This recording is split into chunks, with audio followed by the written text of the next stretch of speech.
Okay, recording, and now we'll share.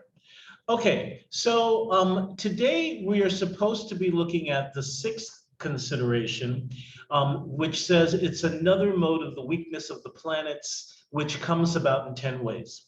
However, last week, what I had said really was that ultimately the fifth and the sixth consideration, the fifth consideration was fifth consideration was how many ways such a condition of the moon can be corrupted, because it was actually talking about how many different ways the 16th thing in condition 4 could happen. Let me say that again. So the fifth consideration is how many ways such a condition of the moon occurs. The condition of the moon is called Kamalu ul Kamar. And there are 16 ways, or 17 ways in which Kamalu ul Kamar can happen. So ultimately, the fifth consideration is enumerating how number 16 in consideration 4 can happen. Make sense? Okay, I mean, especially since you haven't been with me for the last 2 weeks, I just want to kind of break this down as much as possible. So last week we looked at the moon in this light. This week we're going to look at the planets in this light. But really, what consideration 5 and consideration 6, which is this week's consideration, really is nothing but a breakdown of numbers 14, 15, and 16. Let me go. So number 14, which is virtue and strength. Number 15, which is weakness. And number 16, which is Kamalu el Kamar. Okay, so that's really what number 5 says. Hey, number 16 and number 4 can happen in 17 ways. And then consideration number 6 says, hey, consideration number 15 can happen in 10 ways. Now, what I thought I would do is ultimately, they're just pretty much repeating what's already in this list. And so that's something that I thought we would do, is just kind of come back to number 15 in consideration 4. And after we do this, we're going to go all the way back to the beginning and start looking at charts, because this is basically what he says. If a planet is weak, it's either slow in course, it's in its first station, and when a planet is in its first station, it's when it stops before it goes retrograde. Obviously, when it's retrograde, and here's something I learned, the worst retrogradation is the retrogradation of the 2 inferior planets, especially if also combust. So that's something to look into and to see if that really holds out or not. Under the rays, of course, that's an aspect of combustion. Dark degrees, remember, so last week we talked about this, but also if you were in my course where we talked about, not degrees, but the zodiac, we talked about ancient degree theory and how light degrees, dark degrees, pitted degrees, azimine or infirm degrees, all of those were degrees, masculine and feminine degrees, all of those were a part of the old time degree theory. And so dark degrees is considered an impediment. Opposite of highs, we've been coming back to highs or domain, and that's dealing with sect. If the daytime planets are in the right hemisphere and in the right sex or gender signs. In detriment or fall, obviously makes sense. Descending or in south or southern, that I'm still trying to understand. So it's definitely considered strong for planets to be ascending in the north and weak for them to be descending in the south, but I'm not really sure if that means what I think it means, so I'm not going to address it. Cadent, obviously, in the via combusta, which is another thing that I'm not going to necessarily apply, because when I tried to initially, I didn't find that it was working, and also the via combusta has moved as a result of the precession of the equinoxes, joined to a retrograde planet. So here's something that I want to look at more.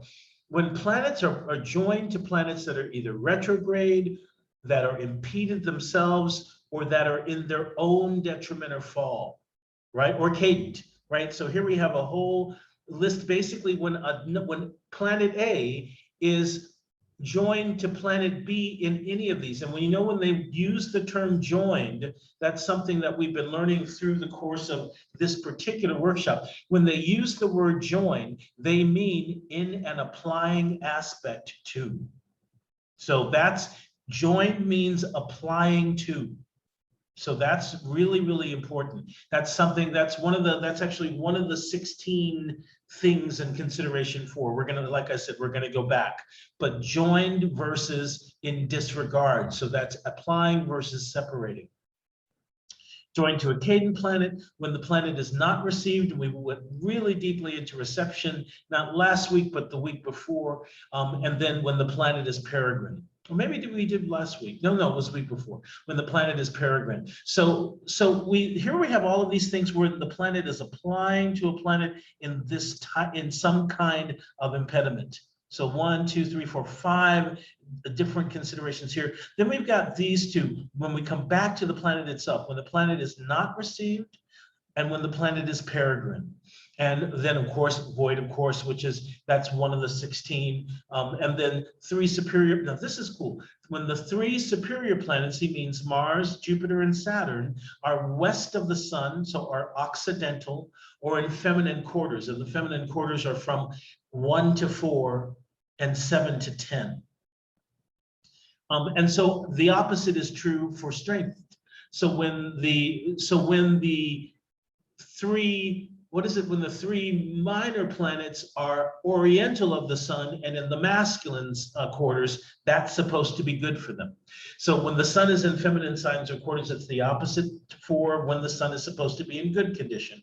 So we're looking at what weakens a planet here, right? So when the sun is in a feminine sign or feminine signs or quarters, except in the 9th house, which is his joy. And we'd already established that 7 to 9 is a feminine quarter, and so 7 to 10 rather, and since it involves 9, which is the sun's joy, that's excluded. And then the 3 inferior planets in their morning arising or in masculine quarters. Okay, so that's interesting because that's pretty much what I was just saying is supposed to be good for them, but I guess it isn't. And then these are things we're going to see when we come to condition 6 or consideration 6. Any planet that conjoins, which means the bodily conjunction, square, or opposing a malefic, which means Mars, Saturn, or the sun. Mars, Saturn, or the sun. In domicile or terms of the malefics. The malefics are elevated above the planet by 10 or 11. Okay, we're going to look at that in a second because that's something I haven't ever really looked at, but it's something interesting to think about. Also, what we saw with the planets when they are being strengthened, it was if a malefic was cadent from that particular planet. So we'll look for examples of these things. And then when the nodes conjoining, square, or opposing the sun, right? So conjoining, squaring, or opposing malefic, and I included the sun. And then with the nodes within 12 degrees, especially the moon, and then besieged by malefics. And we'll talk about besiegement. As a matter of fact, I have quite a few charts that I kind of gathered from Reddit in order to give more examples. So if you've been following the videos, we've been talking about quite a few of these different ways of looking. What I'm realizing is that this particular way of looking at the chart or entering the chart is 100% planet-centered and not at all zodiac sign-centered, which is a major difference between how this particular thing happened, how this particular type of astrology works, and how the other astrology tends to work. So from here now remember, this is consideration 4. We're not even in consideration 6 yet. This is basically what I'm saying. Consideration 5 and 6 basically break down into further consideration. Numbers 14, 15, and 16 of consideration 4, which is where we are right now. We're in number 15 of consideration 4. So we're going to go ahead and start from the beginning of consideration 4, mostly for Layla, but mostly for everybody, just because, as I said, what I really think is the most useful thing in this particular workshop is to look at things from a cumulative standpoint instead of from an isolatory standpoint, right? So because this particular consideration involves so much, we were able to isolate it. But we're going to come to different considerations where it's only going to be something that's going to take us maybe 10 seconds to consider, which means that we should go ahead and re-look at everything else, or look back at everything else that we've been looking at as well. So let's go ahead and start. So once again, when we were looking at consideration 4, and remember that 5 and 6 are really kind of subsets of 4, what we're really looking at is the causes of things helping matters so they come to be and are perfected, and those which prohibit matters so they do not come to be, nor are they perfected. And what are the causes destroying matters after they were perfected, right? So this is all about how things happen, how things come to be. So as I mentioned before in the other 2 or 3, I think we're in week 4 probably now, in the other ones that I've done, is that this is the very first, even though it's consideration 4, it's the very first consideration that deals with delineation. And so as the first one that deals with delineation, its preoccupation is what causes things. How do you know what's happening in a chart? Now, remember, he's not just thinking about natal charts. Matter of fact, he's not even really specifically or primarily thinking of natal charts. He's really primarily thinking of horary and electional, and also natal, and also mundane. So Bonatii is really dealing with the entire spectrum of astrological. He's working with the entire toolkit. These are the entire tools. These are the tools for all of it. And we can break down these tools to just deal with horary, or just deal with electional, or just deal with mundane, or we can apply these tools to deal with the natal chart, right? When we're dealing with the natal chart, we're not looking for specific significators necessarily, unless they ask us a question about the chart. So what we end up finding in the natal chart is what is being perfected, what is coming to be, what isn't coming to be, what's being perfected, what's being destroyed, what's happening, what isn't happening, what narrative is coming out, is being kind of pulled out. This basically helps us to do that. So let's kind of go very quickly through what the things are we're looking for, and then then I will go to some. What I'll do is I'll go to some examples, and then we'll go to our 5 charts for the day. Or rather, I'll go through the examples. We'll finally look at consideration 6, and then we'll get to the 5 charts of the day. Okay, so the very first of numbers 4, right? How things come to be is whether or not a planet is in a state of advancement. And those of you who took the medieval course with me, Layla, you know that advancement means a planet is either in an angle or a succeeding house. So basically, the very first thing we're looking for is whether or not a planet is angular or succeedent. And what planet is it? And what houses does that planet rule? Right? Because if a planet is advancing or in a state of advancement, its issues and significations can advance. So very first thing, what planet is angular? What planet is succeedent? That is advancement. The second is deterioration or retreat. And retreat, of course, is cadency. So 3, 6, 9, and 12. What planet is in retreat? So immediately we get an idea of what areas of life are being pushed forward and advanced, and what areas of life are in the background. Okay, so advancement, retreat. Advancement means angular 1, 4, 7, 10, succeedent 2, 5, 8, 11, and retreat means cadent 3, 6, 9, and 12. Okay, here we come to our first description or narrative related to aspect, okay, or aspect or conjoining.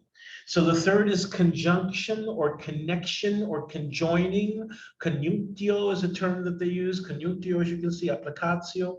And so the conjunction is any kind, the connection or conjunction is any kind of Ptolemaic aspect. The Ptolemaic aspects are the bodily conjunction, the sextile, the trine, the square, the opposition.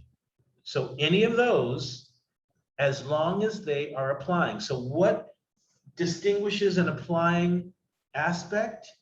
It's a faster planet at a lower degree in its particular sign than another planet who it aspects, right? So we're talking about, for instance, the moon at 6 degrees of Aries and Mars at 7 degrees of Gemini, right? The moon is at a lower degree. It's a faster planet than Mars and at a lower degree than Mars. And it is, as a result, applying. So 7 is connection or conjungio or conjunction, and that means conjoined, right? When we saw that word conjoined, that's what we were talking about. Applying aspect. And here we have some examples again. Moon at 4 Aries, Venus at 8 Gemini, applying, right? And the term is it is sol, right? And here we have an example of the opposite. Moon at 8 Aries and Venus at 4 Gemini, that's out in Siraf. That's a separating aspect. Which we come to the fourth, separation or disjoining, disregard or separation, right? And so so here's once again, let's just show that example just to make sure everybody's on the same page. So we've got an applying aspect, moon at 4 Aries applying to Venus at 8 Gemini. Okay, she's lower, she's faster than Venus, and she's lower in longitude. That's it is all. That's all it is all. That's an applying aspect. Moon at 8 degrees Aries and Venus at 4 degrees Gemini, the moon has already left the partile sextile. You know, she's already left that sextile. They are in disregard. She's disregarding the Venus, and she's at a higher degree than Venus. And so that's the separation, disjoining, or disregard. Now, the fifth is transfer of light, a Natal. And this basically involves 3 planets. So planet A is applying to planet B, and planet C, so maybe planet A is applying to planet B by conjunction. And planet C is trining both of them. Let me see, I'm sure I have an example. Oh no, I do have an example. I have an actual example. Let's look at it. Let me find that. Translation 2. Okay. In this, let's see, where is the translation happening? Well, let's start from the very beginning, shall we? Okay, let's start from the very beginning. Let's find first what's advancing. Okay, so advancing means angular or succeeding. So here's an angle, here's an angle, here's an angle. Ooh, bam, here's an angle. Venus and Jupiter. Okay, Venus and Jupiter are angular. Now, what about the succeedent? Here's the succeedent. Sun's very close to the cusp of the third, so I would not put it there. But these two I would, Saturn and the moon. So Venus, Jupiter, Saturn, and the moon are advancing. Okay, the rest of them are in retreat. Now, what is conjoining? Now I'm not going to go through like, well, what planets or what rules, whatever, or just yet. We're just looking for what's conjoining, and then we're going to try to find this translation. So we're looking for who is applying to whom. Let's start with the fastest planet, which is the moon. The moon is at 15. Okay, oh, you know what? You don't have to raise your hand. Go ahead and just ask. Yeah, how are Moon and Saturn in advancement? They're in the 8th house. Oh, they're advanced because the 8th house is a succeedent house. Oh, okay, okay. Yeah, right. That's a good question. I mean, we're not asking whether it's a malefic house or a benefic house. We're just asking if it's angular or succeedent. Okay, okay, 8th house is a succeedent house. Okay. I confused it with the cadent house. Because it follows an angle, right? Any house that follows an angle, if you remember a while ago when we looked at the 7 advantageous places, I talked about how there were 2 different versions and one had 8, and the 8th house was one of them because it was also a succeeding house. But because it had the Yeah, negative, yeah, I recall that it now. was, remember that? And because it had the negative connotations, it was taken off and we were left with 7. So technically Saturn and the moon are advancing.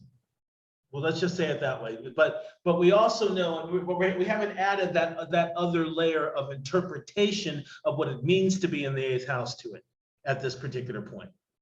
Right, right. Okay, makes sense? Yeah, yeah, yeah. Excellent. Okay, good. So then let's go ahead and start with the moon again. So the moon is, okay, she herself is the fastest planet. And let's see if she's coming to aspect. I mean, she's within, what, 11 degrees of the Mars. So that's a little bit too far. She's got 6, he's got 4. So it's still too far. Anything else? 15, 25. That's no, 20. Oh, wait, Pisces. Yeah. So she's got 10 for the sun. This is the only application, right? Because Hermione is 6 and his is 7.5. 13.5 degrees it gets. So those 2 are actually applying, but that's not where this translation is. Where is the translation? So, or is it happening from maybe the Jupiter to the sun? Because what's happened is the moon has just left the Jupiter, right? So there's the disregard between the moon and Jupiter. The moon is at 15 degrees and the Jupiter is at 12. And the moon is going from the Jupiter to the sun. So that basically is the translation. So planet A would be Jupiter, planet B would be the sun. Now in this particular case, they're not actually aspecting itself, but planet C, the moon, is translating the light from Jupiter because it's the last aspect she just made, and the next aspect she's going to make is to the sun. So she's going to translate Jupiter to the sun. Question? Let me show another one. Wait, Let isn't me isn't it just also gonna? Didn't I just what? It's also gonna fly in a square, right, to Mars? Hold on 1 second. Let me wait. Say that one more time. Trying to Mars. Trying to Mars, yeah. So, but look at how much further away it is. And also, one of the things I'm realizing is if you take in the moiety of the planets, right? Remember, the planets have the orbs, not the aspects. So if you take the moiety of the planets into account, sometimes these wide aspects work. So for instance, because the moon and the sun have the widest moieties, this 10-degree aspect, the moon is actually applying.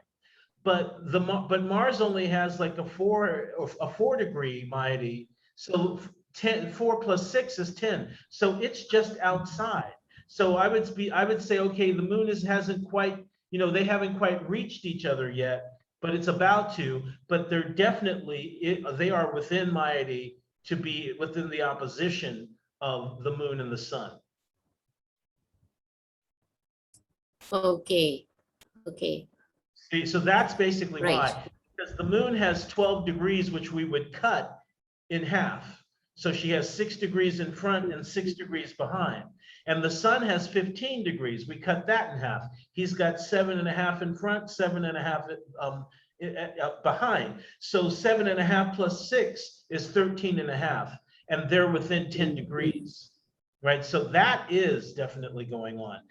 The Mars only has 8, so that's 4, and the sun and moon gets 6. So, there is the sun and Mars, right? So that one is very close. So that's a very close. We're talking about Jungi's, right? So we're talking about applying aspects. So right now we've got moon and sun, we've got sun and Mars, we've got Venus and Jupiter, and we've got Mercury and Mars. Yeah, that's exact. Okay, so we got, so those are the what do we call it? The conjungies, the conjoinings. Then the disregards are Venus to Saturn, right? So Venus is disregarding Saturn. The moon is disregarding Jupiter. And that's about it, basically. And then everything else is Right, so everything else is basically a good application. And then we just talked about the translation, which was the moon is going from Jupiter to the sun, so the moon will translate the light of Jupiter to the sun. So let's go to, I think I had another one that was an even better version. Translation 1. Okay, so let's just do the whole thing. So the first thing we're doing is we're looking for what's advancing. Saturn, obviously, moon and sun, and then Jupiter. That's all of those. Those are the ones that are unequivocally advancing. Yes? So let's look at what is conjoining. So obviously this Mercury is conjoining Venus, right? That's really close. The moon is in disregard to the sun and to the Saturn. The sun is conjoining Saturn, right? The sun is an applying aspect to Saturn.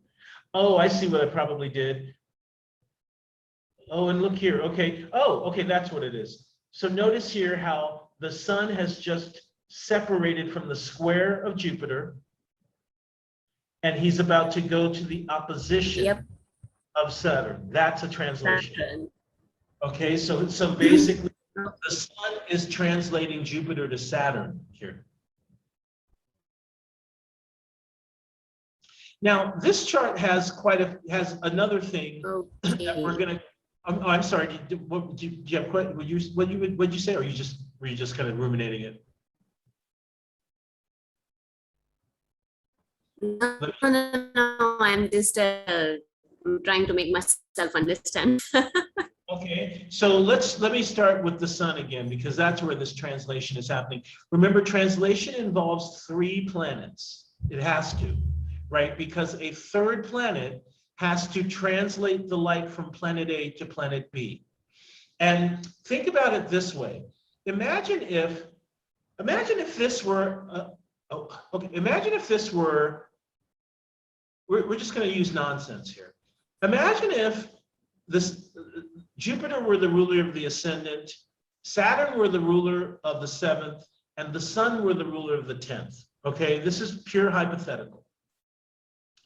So basically what's happening here is the sun is leaving the square, right? So sun is at 20 Capricorn, Jupiter is at 18 Libra, right? So we can definitely say the sun is separating from Jupiter, yes? And then the very next thing the sun is going to do is it's going to oppose the Saturn. So the sun is going to translate Jupiter's light to Saturn, which means that if we were to look at this as a narrative, we could say that somehow there would be some kind of connection between marriage and work. Because if indeed the ruler of the 1st and the ruler of the 7th were being translated by the ruler of the 10th, then we could say, oh, well, for instance, I'd even seen this in a chart before where a woman met her husband at work and he was her boss. And it was as a result of a translation of light. So understand that it involves 3 characters, and it involves the 3rd character perfecting the event. Does that make sense?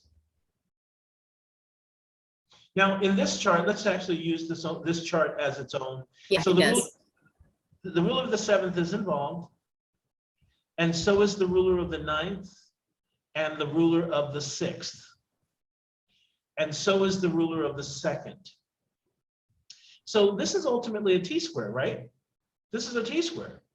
It's, it's 3 squares. It's because the Jupiter is applying to the Saturn and the sun is applying to the Saturn.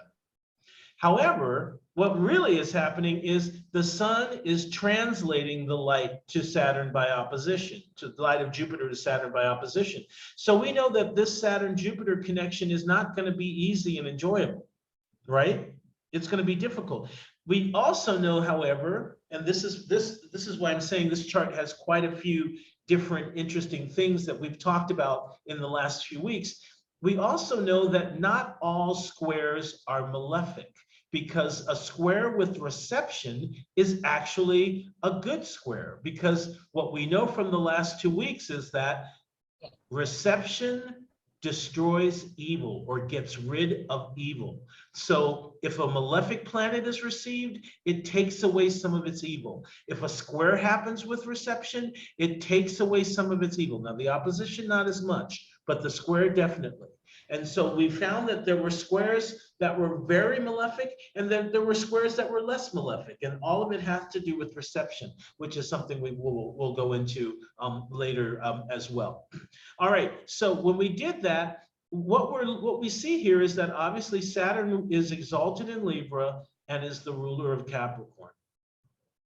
So he's able to receive the sun and he's able to receive the Jupiter. So we could say on some level that this would be maybe a very bustling and workable T-square, but not a breakdown destructive necessarily. Now, except for one thing.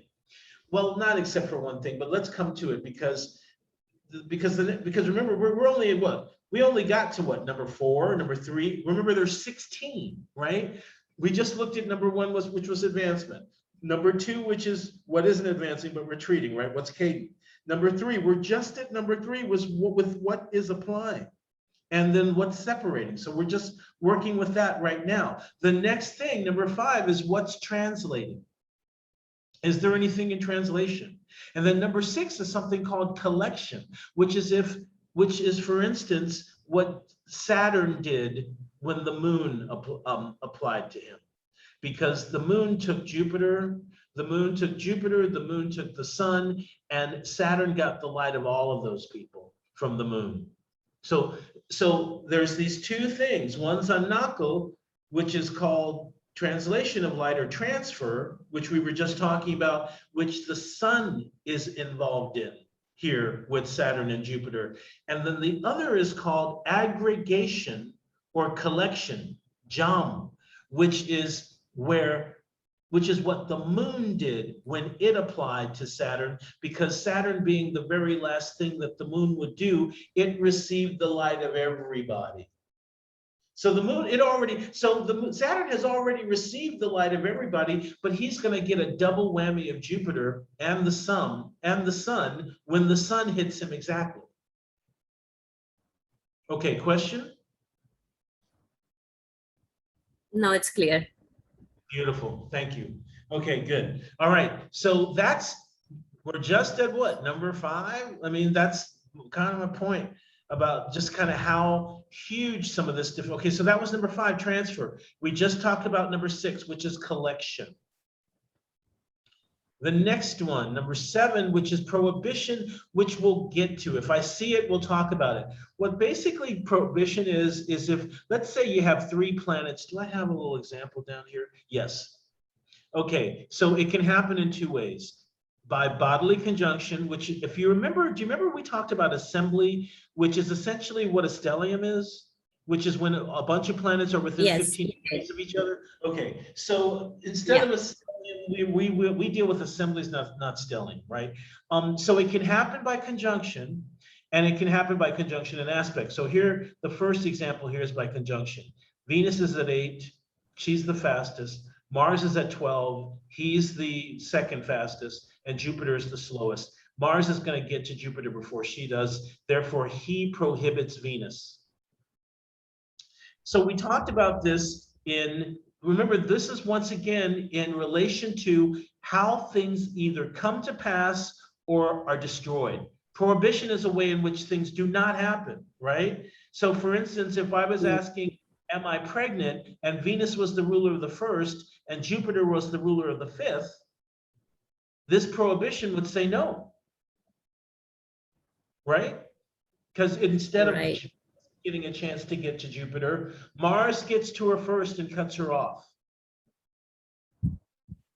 And so that's what prohibition, and the second example is Mars doing it by aspect to Venus. See, so Venus is at 8 Gemini, Jupiter this time is at 13 Pisces. So this is an even better example for the am I pregnant question, right? So Venus is at 8 Gemini, Jupiter, the ruler of the fifth, would be at 13 Pisces, which is very, very fertile, right? Pisces is a fertile sign, even though Gemini is not, right? It's sterile. And here's Mars, but he's going to square the Jupiter before the Venus can get there. And so that's what prohibition is. And if we see that, that's hard, a little bit harder to find, but if we see it, so the thing is, it's about being able to recognize these patterns. So instead of, and actually one of the things I was saying maybe 2 weeks ago was, what we notice now is everybody's totally obsessed with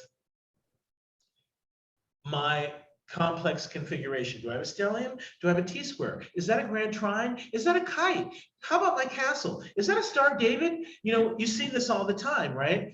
And right? And in my opinion, what I'm always thinking about that is they're just distractions from what's really going on. Almost always the orbs are huge and wide, and most of the aspects are separating. And so it's just like this huge distraction from, oh, wait, there's that sextile between blah, blah, blah, that applying sextile between Mars and Jupiter there. And it's, that's the stuff that's working. And so that's what this is saying. It's saying, look for these things. This is the real narrative in the chart. Because if something is translating, it's just like what I said. We looked at that one I looked at that one chart and saw that the ruler of the first and the seventh, and there was being a translation of light with the ruler of the 10th. And I said, did she meet him at work? And sure enough, she did. Right? She met her husband at work. And so it's how these particular configurations translate into narrative, how they translate into narrative. Now, this next one is a huge subject, the reception subject, and I went deeply into it maybe in the second one that I did, and it's best probably just doing it with examples, to be honest with you, for you. But what reception is, it's a vast, now you know what mutual reception is, and we've talked about it, obviously. It's this kind of vast network of shall we say, what's the word? Oh, the word is association by essential dignity. Okay, so that's where I'm going to keep that for just 1 second. We'll go to the next two, and then when we come to the stuff around pushing, we'll get into exactly what I'm talking about.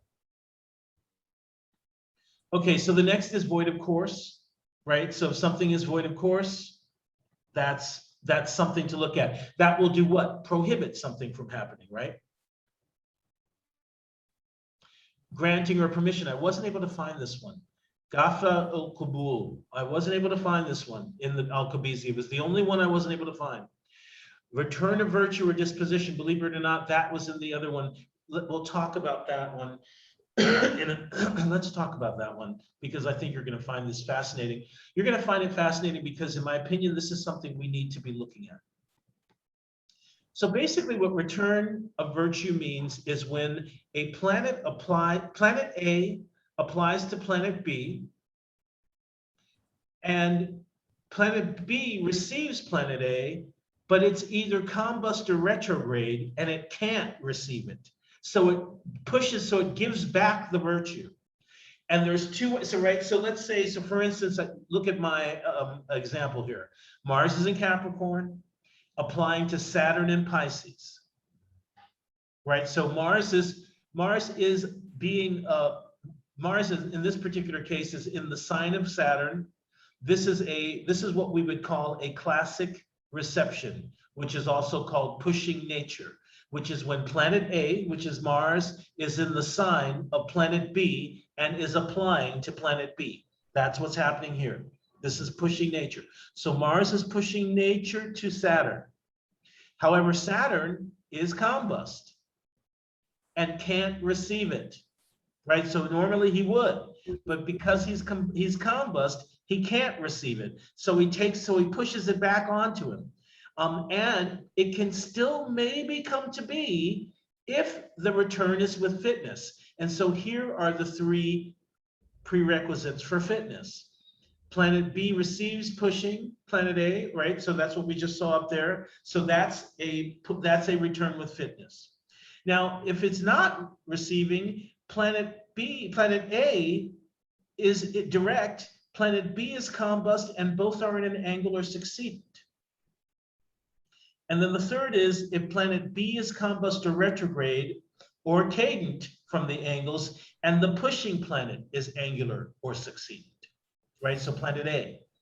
So we're gonna look for some of this stuff. No, remember it's combustion or retrograde, and I've never heard of this before. This is my first time coming across it, and I have it in my chart. So I myself have a return with fitness between Mercury and Jupiter by opposition. Mercury's in Sagittarius, Jupiter's in Gemini and retrograde, and it basically fits number 3 of the fitness. So basically kind of the point that they're making is that if it returns with fitness, it can maybe still happen because the planet that's pushing is advancing. But look at what if it's returning with detriment. Planet A, which is the pushing planet, is cadent and combust or retrograde. Planet B is angular or succedent. So planet A is fucked, and planet B is in a good is advancing. And then 2, if both pushing planet and planet B are combust or cadent. Okay, so that's something to, and we're going to look for all this stuff as we kind of come to it. But remember, it involves combustion and retrogradation. Okay, so now we're going to look at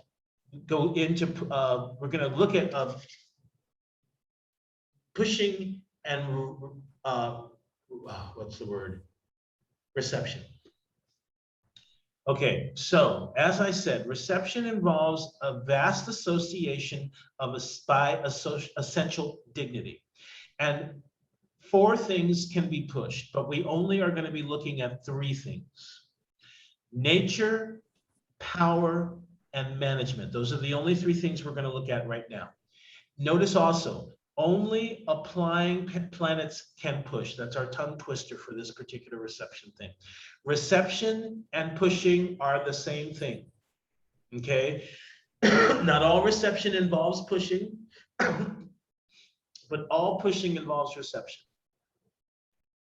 Not all reception involves pushing, but all pushing involves reception. Oh, that's not true. That's not true. Sorry, because pushing management does not necessarily. Okay, so pushing nature, pushing power, pushing management. So let's start with mutual reception for a second.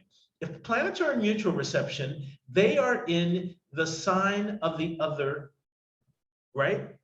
But only if those signs aspect each other. So for instance, Venus in Aries and Mars in Taurus are not in mutual reception.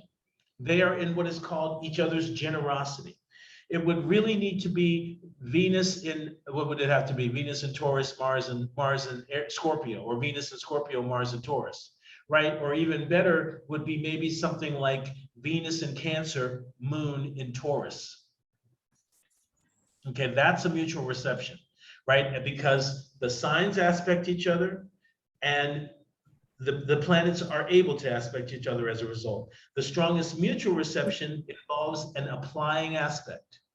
The second strongest mutual reception is a separating aspect, and the third is by sign. So we've got that out of the way. We know what that means. So that is a little bit of a microcosm of what reception means generally. It's when some planet is in somebody's sign. And as we can see here, 2 types of reception by connection. Connection is applying aspect. The classic reception is pushing nature. That is when planet A is in the sign of planet B and is applying to planet B. And the example here is Venus is in Sagittarius, which is owned by Jupiter, and is applying to Jupiter in Aquarius. Okay, so that is pushing nature or classic reception.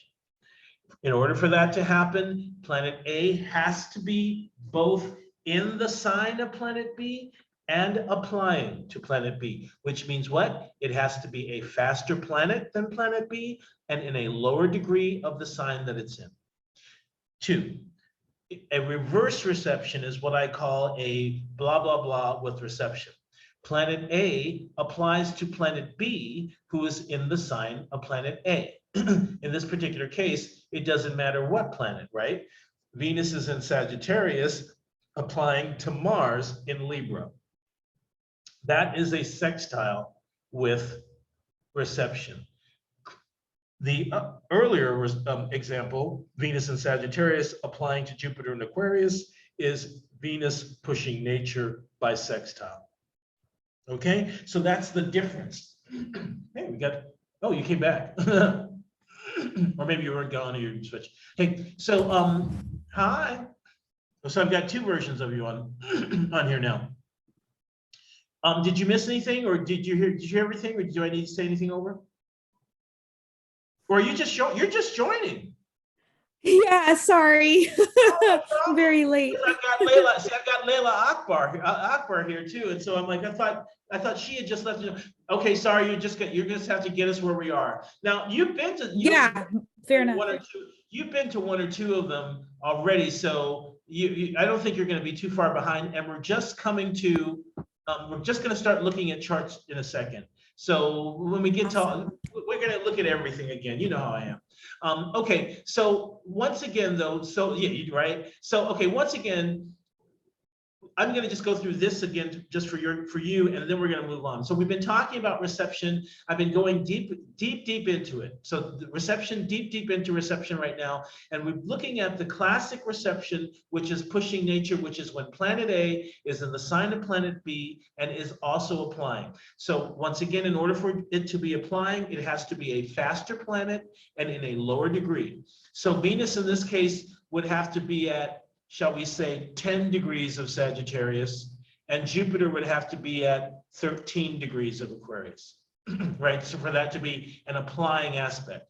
If Venus was above 13, it would be a separating aspect because Venus is the faster planet. So this is perfect classic reception or pushing nature.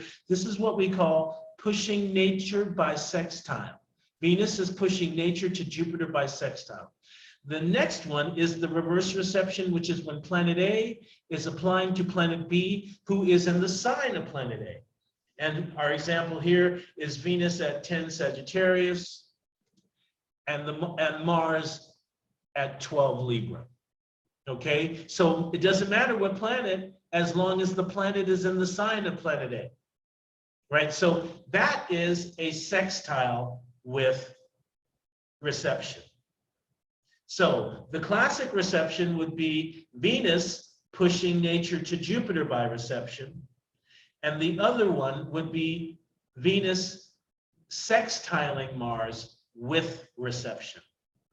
So pushing nature is the first thing. And we were just talking about the 4 things that can be pushed, but we're only looking at 3 right now: nature, power, and management. So let's go to, let's go to management right here for a second, because it's important to understand that pushing management happens every time planets are in aspect.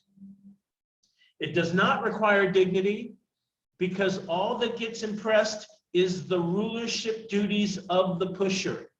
So that's the most important thing. Pushing management does not require any dignity, but all it does is impress the rulership duties of the pusher. So for instance, if the moon is applying to Venus by sextile, and the moon is ruling the 4th house and Venus is ruling the 7th house, that pushes the 4th house onto 7th house issues.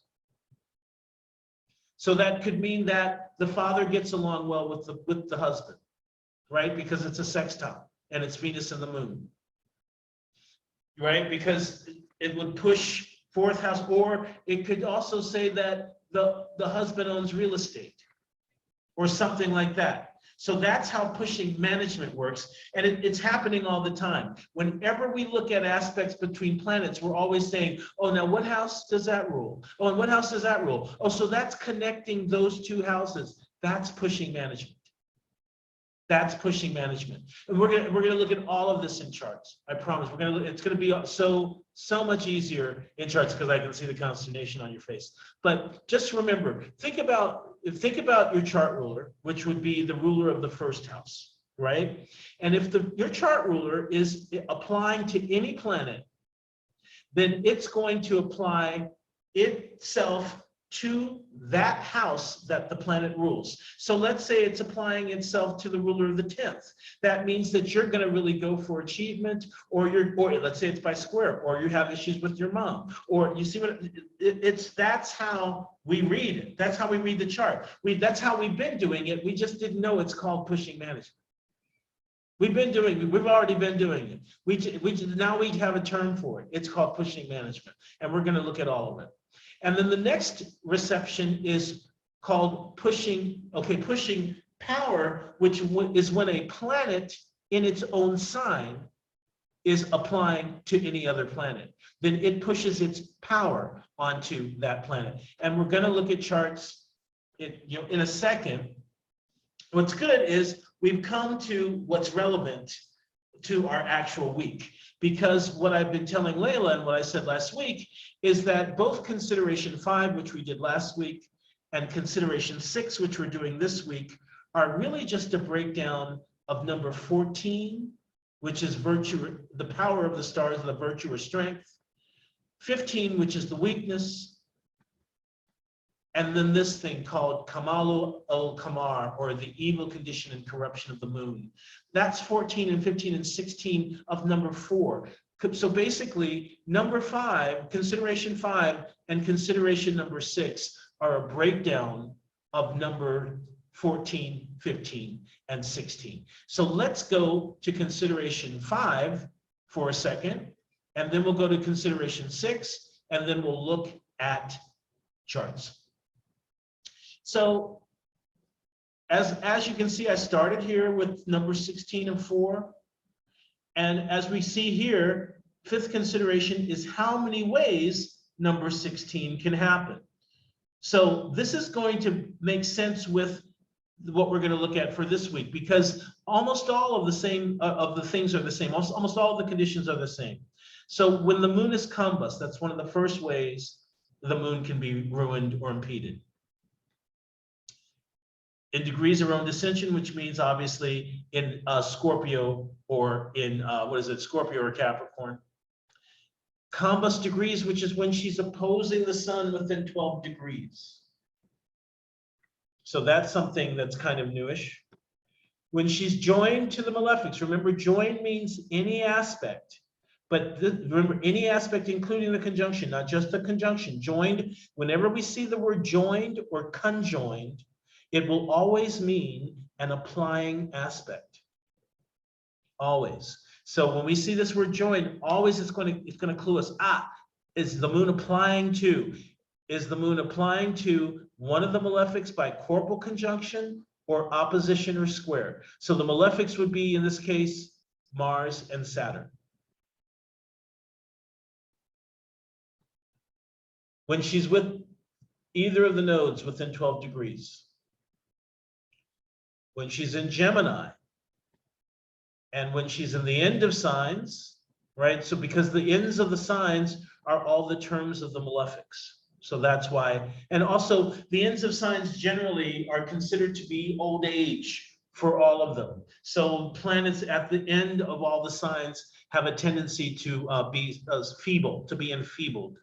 The 7th is when she is in the end of signs. The 8th is when she is the 6th, 8th, 9th, or 12th from the ascendant. Last week, I asked Maria, why is the 9th house included?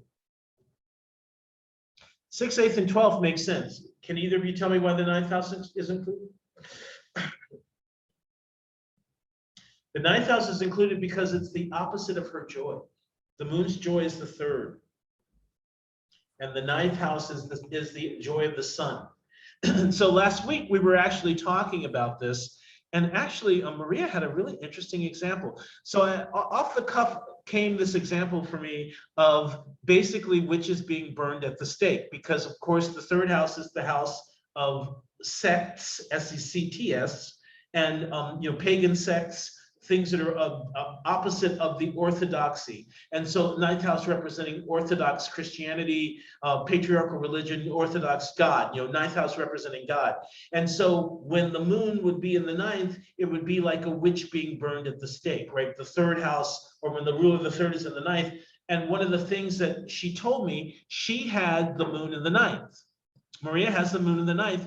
And she said that she was accused of being a witch when she was in middle school or something, like truly accused of being a witch, like of having put a curse on somebody, like that she actually had to contend with a rumor about her being a witch that was deadly serious. So, I mean, it was just, like I said, I was just kind of, freeballing, oh, maybe it's kind of like that. And then she's like, well, wait, I have moon in the ninth. And actually, that's kind of interesting because yes, this did kind of happen to me. She was kind of crucified for being a witch. And she had moon in the ninth, or has moon in the ninth. Okay, so the ninth is when it's in 15 degrees. Okay, so this is the Via Combusta, which in my opinion, it hasn't panned out for me. And so I'm going to say don't bother with it. The 10th for now. I mean, maybe it will at some point, but also remember with the precession of the equinoxes, it's moved. And so it's in a different place. The 10th is when she's void of course, which makes perfect sense. And then the last 7 all have to do with, 11 is slow of course, failure of light, that's right, 12. The last 5 all have to do with what I call medieval zodiac sign or zodiac degree theory. We talked about azimine degrees, pitted degrees, smoky, dark, all of that stuff is degree theory from the medieval period, or from the Middle Ages. And then the besiegement between the 2 malefics, we're going to talk about besiegement, and we'll look at, I'm sure we'll find it in some of these charts. Quite a few of these charts have besiegement in them. Okay, so that is the moon. And then we will now come to number 6 into this. Now we are up to date. So before you came in, we started with number 15 in consideration 4, which was the weakness of the planets. And we're going to find that almost all the stuff that we see here was there already. And that's what I was basically talking about. So the very first thing that impedes a planet is when it is cadent from an angle. So I think that's really interesting. And one of the, I do want to say this, is that Rob Hand, when he was doing quite a few of his workshops, he said that there were a few things that didn't pan out for him. And one of them was that the cadent houses were weaker. He thought that that did not necessarily pan out. I don't necessarily, he's a fabulous astrologer, so there's no reason to disbelieve him. But I'm still playing with it.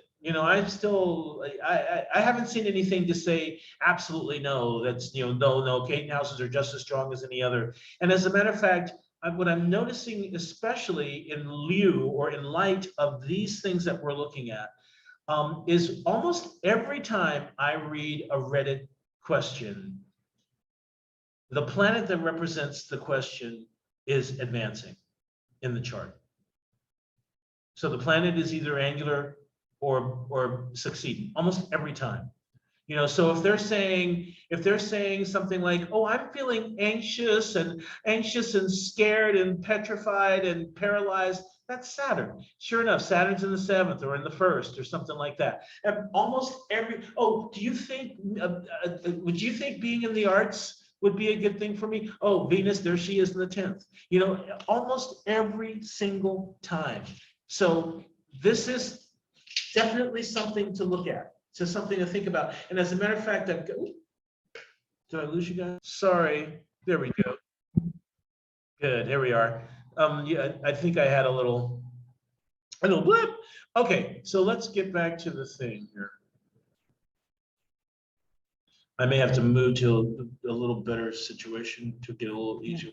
Okay, so where were we? Okay, second is when it's retrograde. You were saying like cadent, yeah.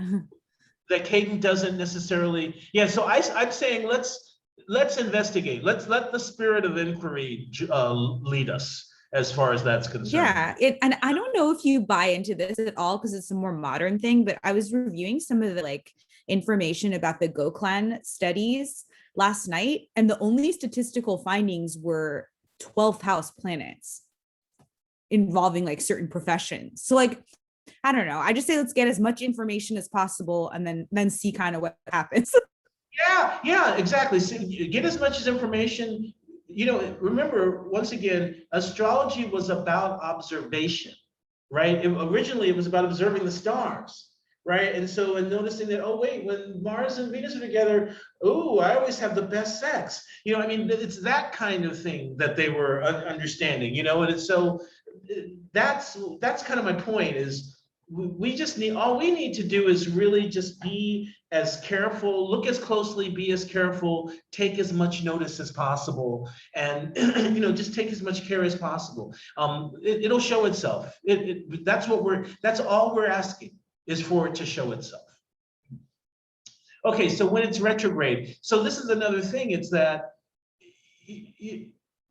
because the modern astrology is so averse to negative, you know, to negativity, ultimately, there's no way. So for instance, yesterday, a woman came on to Reddit and she said, so any ideas about Jupiter in the 6th? Does that mean my expansion is going to be blah, blah, blah? And it's in Capricorn. Does that mean I expand to blah, blah, blah? And I'm like, whoa, whoa, whoa. What you just said is that you've got a fallen Jupiter in a Caden house, which is called bad fortune. That Jupiter can't do that. Right? It's important for us to know it. It's important for us to know because there may be another planet that can in the chart. That's what's, I think, in my opinion, so important about kind of knowing what's well situated and knowing what's not well situated, is that there's stuff that really is useful, but sometimes it's our path of least resistance. Our path of least resistance is sometimes to do the planet that isn't useful.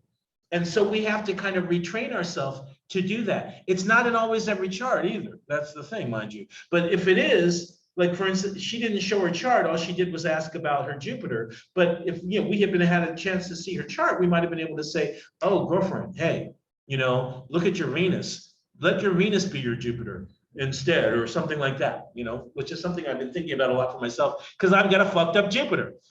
So anyway, so a retrograde and a retrograde detriment in Jupiter, right? So, and definitely learning about difficulty with expansion, difficulty making things expand. It's a thing, it's a real thing. And so when planet, I know you've been to quite a few of these things, and we've talked a lot about karma, about my belief about karma, and about how, yeah, right, exactly. And so, yeah, Layla says, so do I.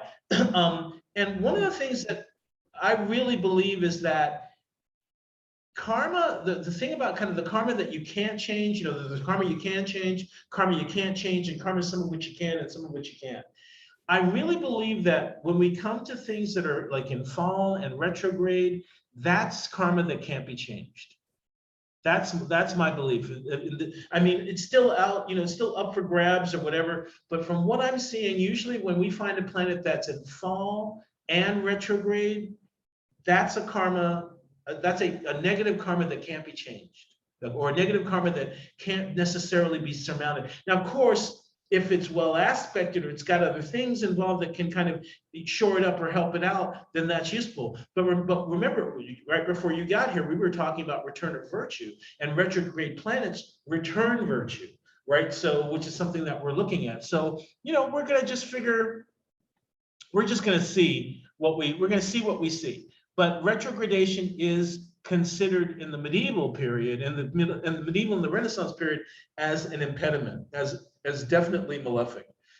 So it's not considered kind of like just this other way that the planet kind of operates. Because remember, we're really talking about how is the planet producing as per its own significations and its house significations, right? Can it produce? If a planet is in fall or detriment and retrograde, it can't produce. And that's really all that matters. Anything is possible on the personal level. Anything is workable. But as far as what particular houses it rules or whatever, that will be a problem, or that will be an issue. Okay, so the third is when it's combust. So cadency, retrogradation, and combustion. So yeah, my Venus is all of those, and I've never been in a long-term relationship. All right, exactly. So just like, in case you're, it's true. Yeah, I could see the recognition. I just didn't know which planet it was. Yeah, it was, yeah. I going, felt you the whole time you were talking. and I could see it on your face with each list. You're like, I was like, yep. sorry. But I just feel like it's not like, you don't have to be fatalistic about it. Like it is what it is. And I think sometimes it is just going to be bad, but that doesn't always have to be a terrible thing. Like it could free up time in your life to do other things. That's the only part that I get, like, I try to be a little more positive about, is I don't like to think that I think bad placements can be bad and not unchangeable, but you can't live your life that you're doomed almost. It's this weird push and pull for me. Like, I've got the same thing. I've got the same thing. The ruler of my 7th is in detriment, and my chart ruler is detriment and retrograde in the 7th. So I've never been in a long-term relationship. Venus is with Mars. I've never in an Aquarius. So I've like similar thing. And there does have to be a getting on with life. I think what my issue, the issue that I have is with this constant need to be able to tell people yes when the answer just might be no. And yeah. So, you know what I'm saying? So that it's really, I mean, obviously, we'll want to look at this Venus or whatever, but what we need to know is really, how does it manifest specifically? What is it manifesting specifically? This is what I said to Maria yesterday, because she has something like this. Almost everybody has some kind of fucked up thing in their chart, right? And so the thing is, as opposed to, it's important to know, okay, yeah, boom, this is impeded, because now we want to know, okay, now how exactly, what is the karma of this impediment? Exactly. Right? It gives you more information. And it tells you what to avoid. So for instance, the karma of my impediment is people who are ambivalent, and people who waste my time, and who pretend to be attracted, or say they would be attracted if they were gay, or what. I've always attracted people on the fucking fence. And so, but part of the problem was my own susceptibility to them. So I had to change my susceptibility to that. Does that make sense? I had to. Yeah. That's what it was about. It was really about me detaching myself from the karmic pattern and having some power over the pattern, instead of just falling into the pattern each time and being tossed and turned by it. And so that's my real point about all of this, is that when we understand exactly kind of how the planet is impeded, then we want to understand exactly how it's manifesting. That's the karmic pattern that we're being subjected to. And that's the karmic pattern that we have to find our balance in and be able to override or overcome. And which is basically what you're doing, Lil. Right? Right? So, I mean, in our ways that's the ways that we do it. Yeah. You just deal with the hand you're dealt, Right. The fairy tale love thing isn't happening, right? The fairy tale love thing ain't happening in our charts. So yeah, we have to deal with the demolition tale, or whatever the fucking tale is. Well, the reality of your own, how you create your own circumstances too. Like I see in myself sort of idealization of partners at a distance, or like certain things that I do that I will continue to generate these patterns. And the more aware, like you said, that you become of like your part in what's happening in your life, the better able you are to do something about it. Right. I mean, the thing is that you may, this is a great discussion, or a little digression here, because it even kind of involves planetary magic. So the last time this really happened to me, I was starting to do a lot of planetary magic, making talismans and that kind of stuff. And and it was such a good situation, because it was really horrible. And it was one of those things where I got brought up like it was going to happen, and then I got smashed down again as usual. And I was so angry, but it created all this clarity. And I just made a fucking talisman to just unequivocally and without any kind of fucking drama get laid. And so You know what I'm saying? It's like, and all of a sudden I did. And all of a sudden I had like 2 or 3 different guys that, I had stuff going on with, but it was like, instead of all of this, yes, I want you, I don't want you, or I thought I wanted you, but I don't know, but no, I'm too scared, or any of that other kind of fucking bullshit. Which has been my fucking life story. I was able to kind of realize, okay, hey, wait, you fell back into the bullshit.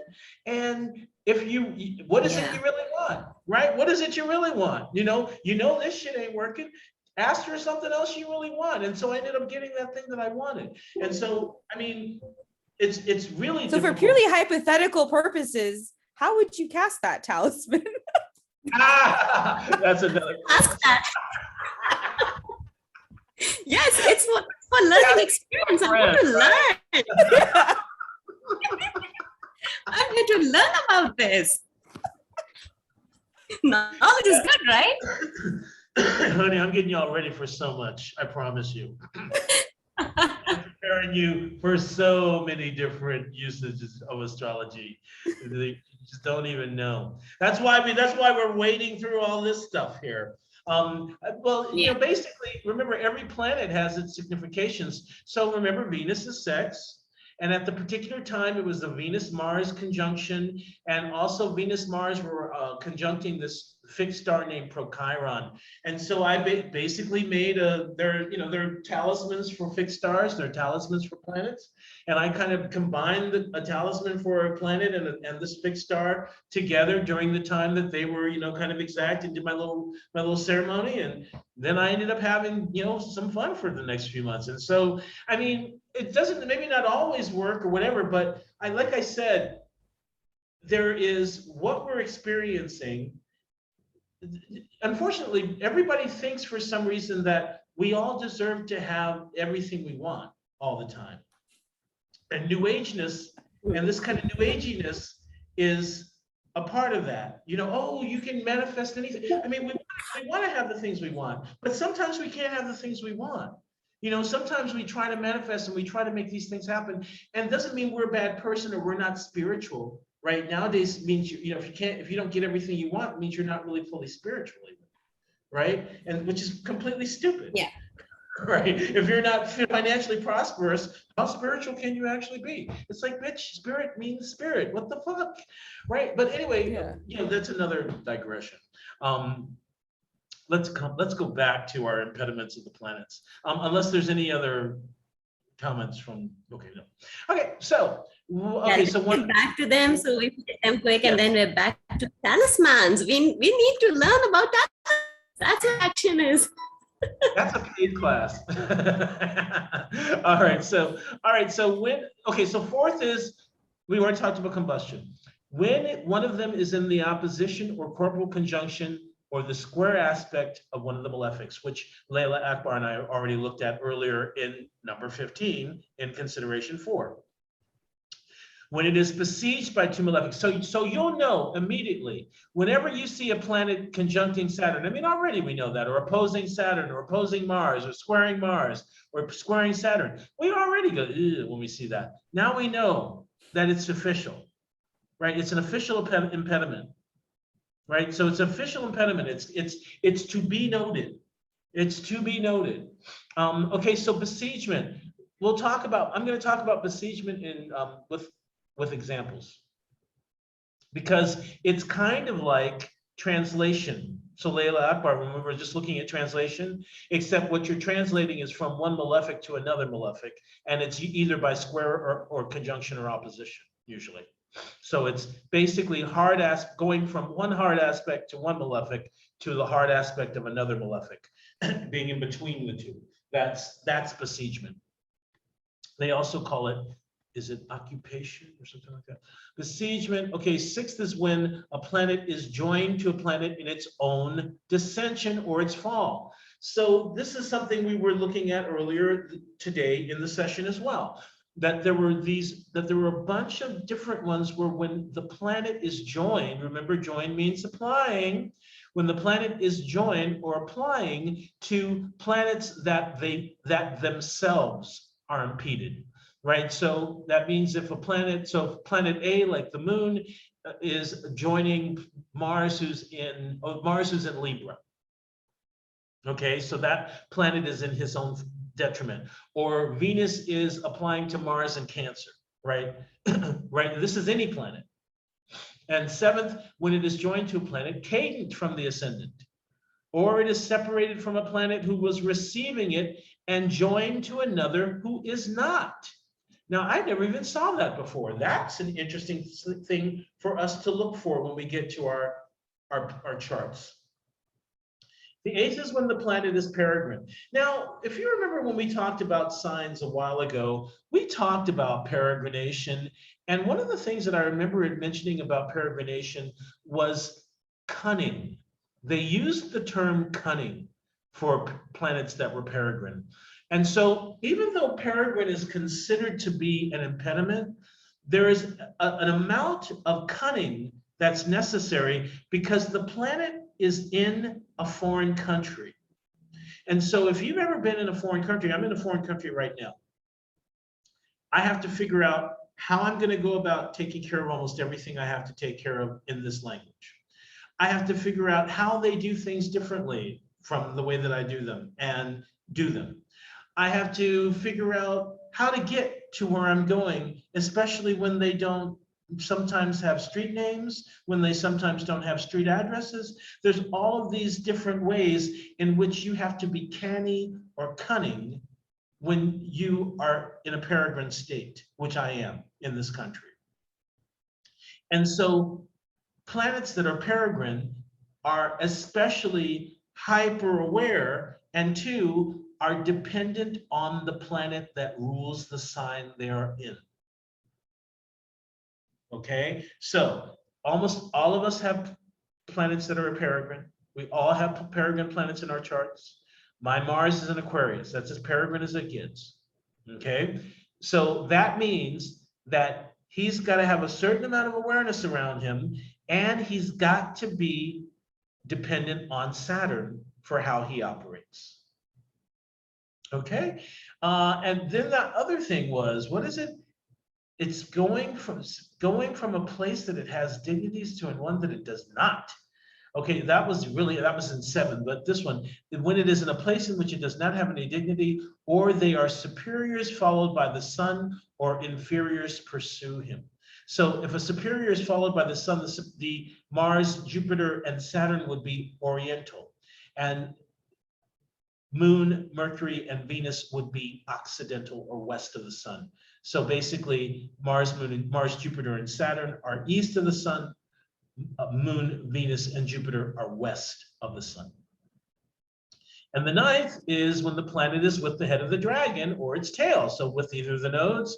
And the 10th, when it is impeding itself, that is when it is the 7th from its own domicile or not received.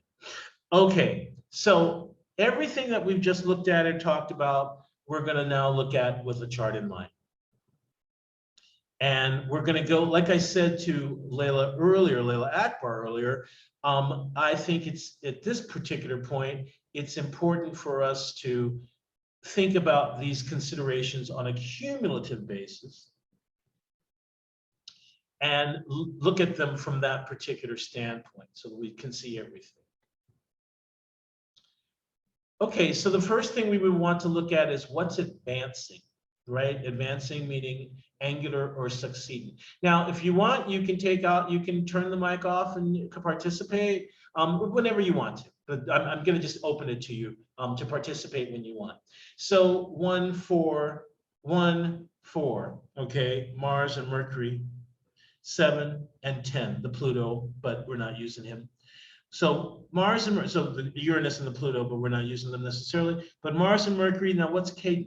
The Sun and the Venus. I mean, not cadent. What's succeeding? Sun and Venus and the Moon. So we've got quite a bit. The only thing that's really cadent is the Jupiter and the Saturn. Oh no, the Saturn would technically be advancing, right? 14 degrees, the Saturn's at 5.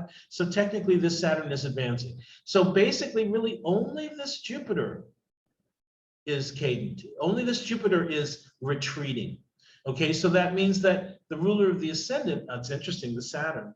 But remember also, now here's something we haven't ever talked about.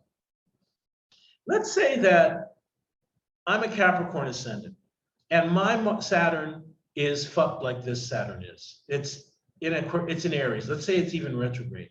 That's a shitty Saturn. And I might be acting like that Saturn, but let's say I've got Mars in Capricorn. Or let's say I've got Mars in the first house in Capricorn. Is there Mars like is a mutual reception there? Kind of by, yeah. Well, you do, but really what I was thinking is Mars is the exaltation ruler of Capricorn and can be used instead of Saturn as the chart ruler. Yeah. Wait, really? You can just like change the chart ruler? Well, you can't change it. What you can do is start focusing your attention towards acting differently. Remember, we were just talking about the Jupiter, right? Remember, we were just talking about if your Jupiter can't be the thing that multiplies, what can? Is there something else in the chart that can do it? Can another planet act like Jupiter in the chart? Can another chart do what Jupiter should be able to do? Same thing here. This Saturn in Aries is the chart ruler. But if the Mars were in the first house in Capricorn, I would be telling that person to act like Mars and not like Saturn. Or let's say the Mars were in Scorpio up here. I would be pushing them to act like Mars in Scorpio and not act like Saturn in Aries. Now, in this particular case, what? The Mars is in Taurus, so it's not going to be much help. Mhm. No, not at all. Right. But that's kind of my point, is that's why it's good to know what's fucked, because there might be something that's connected that isn't fucked. The exaltation ruler might not be. And we might be able to steer them towards that. Or, there might be another planet or whatever, there's might be another way. Okay, but so that I'm throwing all my pearls away here. I'm sorry. Okay, so that is definitely advancing, and that is adjoining Mercury to Mars. Yes. Let's see if the moon is the fastest. So let's see if the moon is doing anything to anybody. She's disregarding the sun. She's separating from the sun, but she will apply to the opposition of Venus. Now she has 6. Venus has 3.5, so she's not quite there yet. Not quite there yet. Almost. So she's approaching the application to Venus, but definitely Mercury to Mars. What about, Sun, oh, no, nothing else. Doesn't look like there's any other conjoining, and there doesn't look like there's any kind of translation or collection or return of virtue or anything. It looks like this is our main connection. Now, this is what I've found. I've been thinking about it in my own chart as well. The two main aspects of my personality are the two main signatures of who I am, are the two applying aspects in my chart. I only have two: Sun to Saturn and Mercury to Jupiter. And those things really are kind of the essence. I mean, the Mars-Venus, separating Mars-Venus conjunction is definitely in there too, but really those two things are signatures of who I am. And we should be thinking of that in that way. So whatever, Leila Akbar, do you have the chart where there's no applying aspects? I think you have the chart where there's no applying aspects. No, I do not. Okay, I have good. a aspects. Good. But I remember there was somebody, maybe it was Fatima. I think it was Fatima. But pay attention to what is applying in your chart, because not everything is going to be. And okay, so now let's apply what we just talked about reception to this chart. So almost there is no kind of reception in this chart. Jupiter is fallen. Saturn is fallen. Jupiter is in the sign of Saturn. Saturn is the sign of Aries, sign of Mars, and Saturn is in fall. Mars is in the sign of Venus, and Mars is in detriment. Mercury is in the sign of Venus. Venus is in the sign of Mercury. So they're in each other's generosity because they don't aspect each other, right? They're in signs that don't aspect each other. Not a mutual reception, but a generosity. So what we have, we've only, like I said, we've only really got this applying aspect. And there is no reception, right? Because Mars doesn't rule Taurus, right? He has no kind of, he's not really in any kind of matter of fact, that's his detriment. So that's not really of any use to him. Same thing if we were talking about this moon sun opposition, or actually this moon Venus opposition.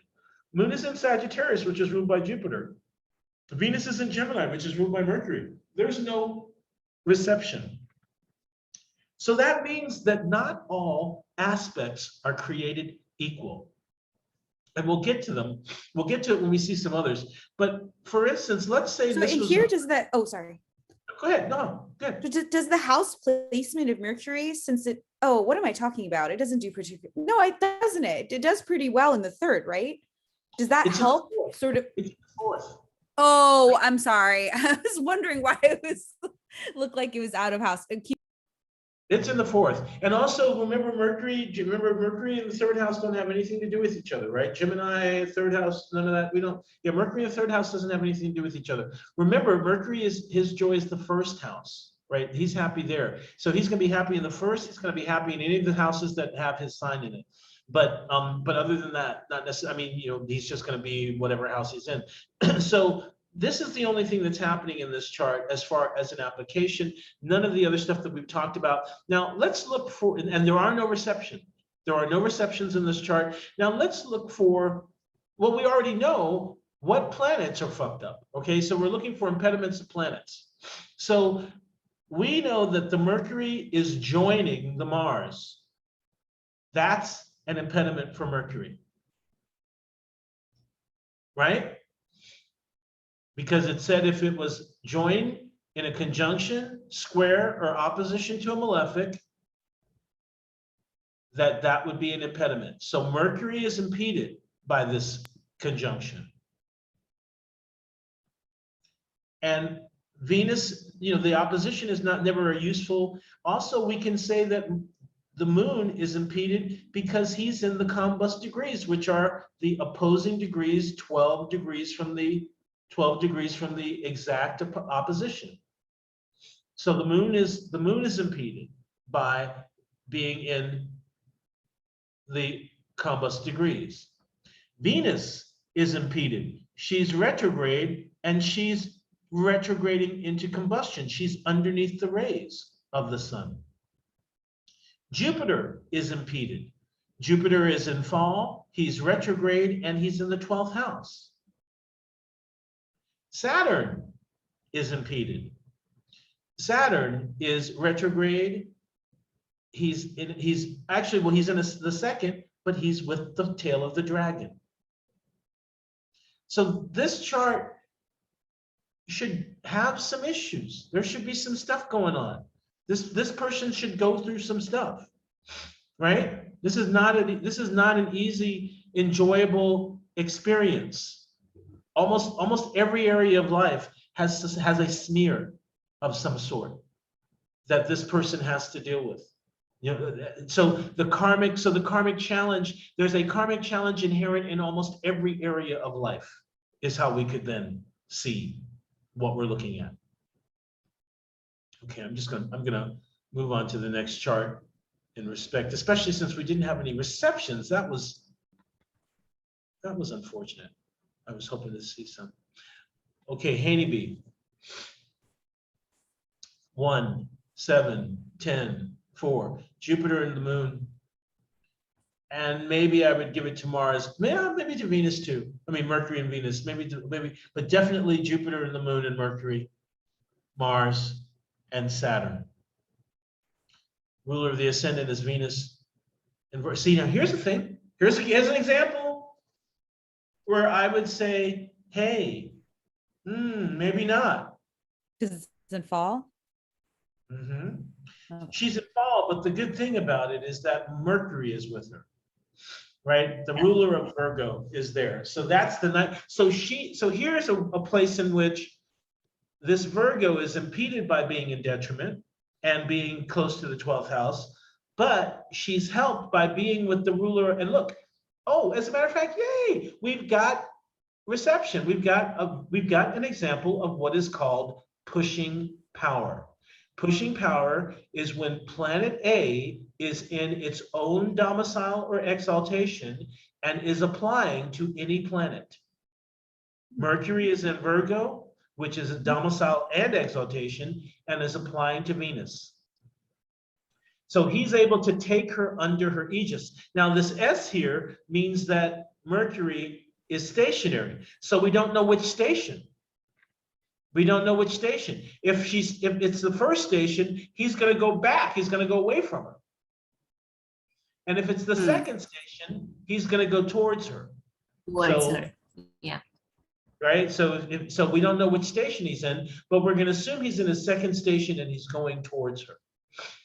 So even though Venus is detrimented by her, is in fall, is impeded by fall, is impeded by being so close to the cusp of the 12th, which not that close, should still kind of technically put her in the 11th. She's with the ruler of the 12th and the ruler of the 9th. So she's with the ruler of the 12th and 9th. And look at also the ruler of the part of fortune. So this is a place where I wouldn't tell the person not to be Venus. Right? If all of this other stuff weren't happening, I mean, with the sun there, that's not really so great either. But with all of this other stuff happening, I would maybe say, don't be Saturn, be Venus, because the Virgo has to express itself. This has to express itself. And all of these three planets can be really useful on the part of fortune, especially this one. Right? So that's a good thing. What other aspects are happening? We know that there's a disregard between Mars and Mercury and Venus, right? These faster planets have already left the square, which is not a bad thing. We have a applying trine between Venus and Saturn. There's a disregard between the Sun and Saturn. Okay, so what's our stuff? And the moon is void of course. So, and there's a disregard between Mars and Jupiter. So it looks like Mercury, Venus, Saturn are the main. Is that right? Did I miss anything? No.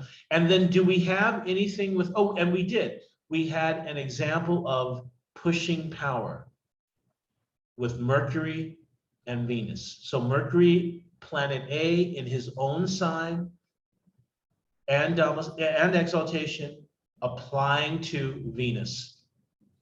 So that would be Mercury pushing power to Venus by conjunction. Okay. Let's get this selling. Okay, Magellan. Okay, you all tell me what's advancing. Here's 1, here's 10, here's 7, here's 4. Okay, so moon and Venus. Yeah, Mars. And Saturn. Yeah, it's the 16th house. Yeah, and Jupiter. Almost everybody. So almost everybody. So only these two aren't. Only these two. Only these two aren't. So who is applying to? So okay. So one of the things we haven't done yet is we haven't looked at pushing management yet, right? And so let's find who is applying to whom. So moon is the earliest. But look at how late the moon is. So we've got a void of course here, don't we? Yeah.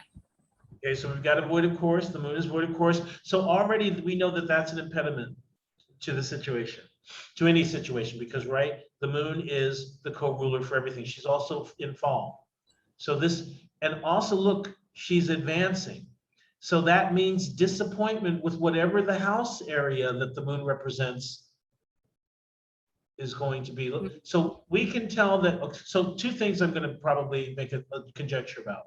One is that this person comes from a matriarchal family because the moon is here. And two, that they come from an unhappy family because the moon is the ruler of the 12th and the moon is in fall.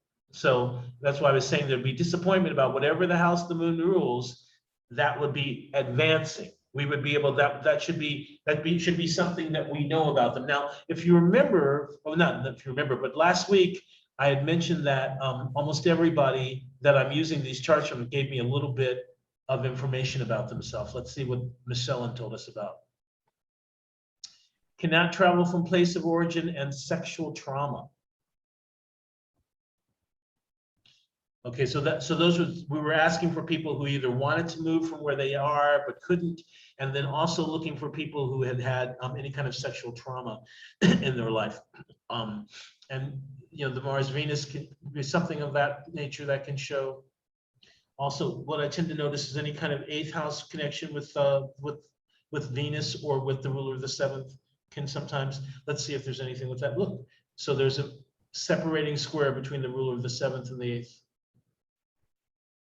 And oh, and look at how the ruler of the 7th is in fall and retrograde. Okay, so what is conjunction? What is conjoining? Okay, Sun to Saturn. And that would be, okay, so remember we've been talking about reception, right? And about how a reception can be, can help, but there can be negative reception.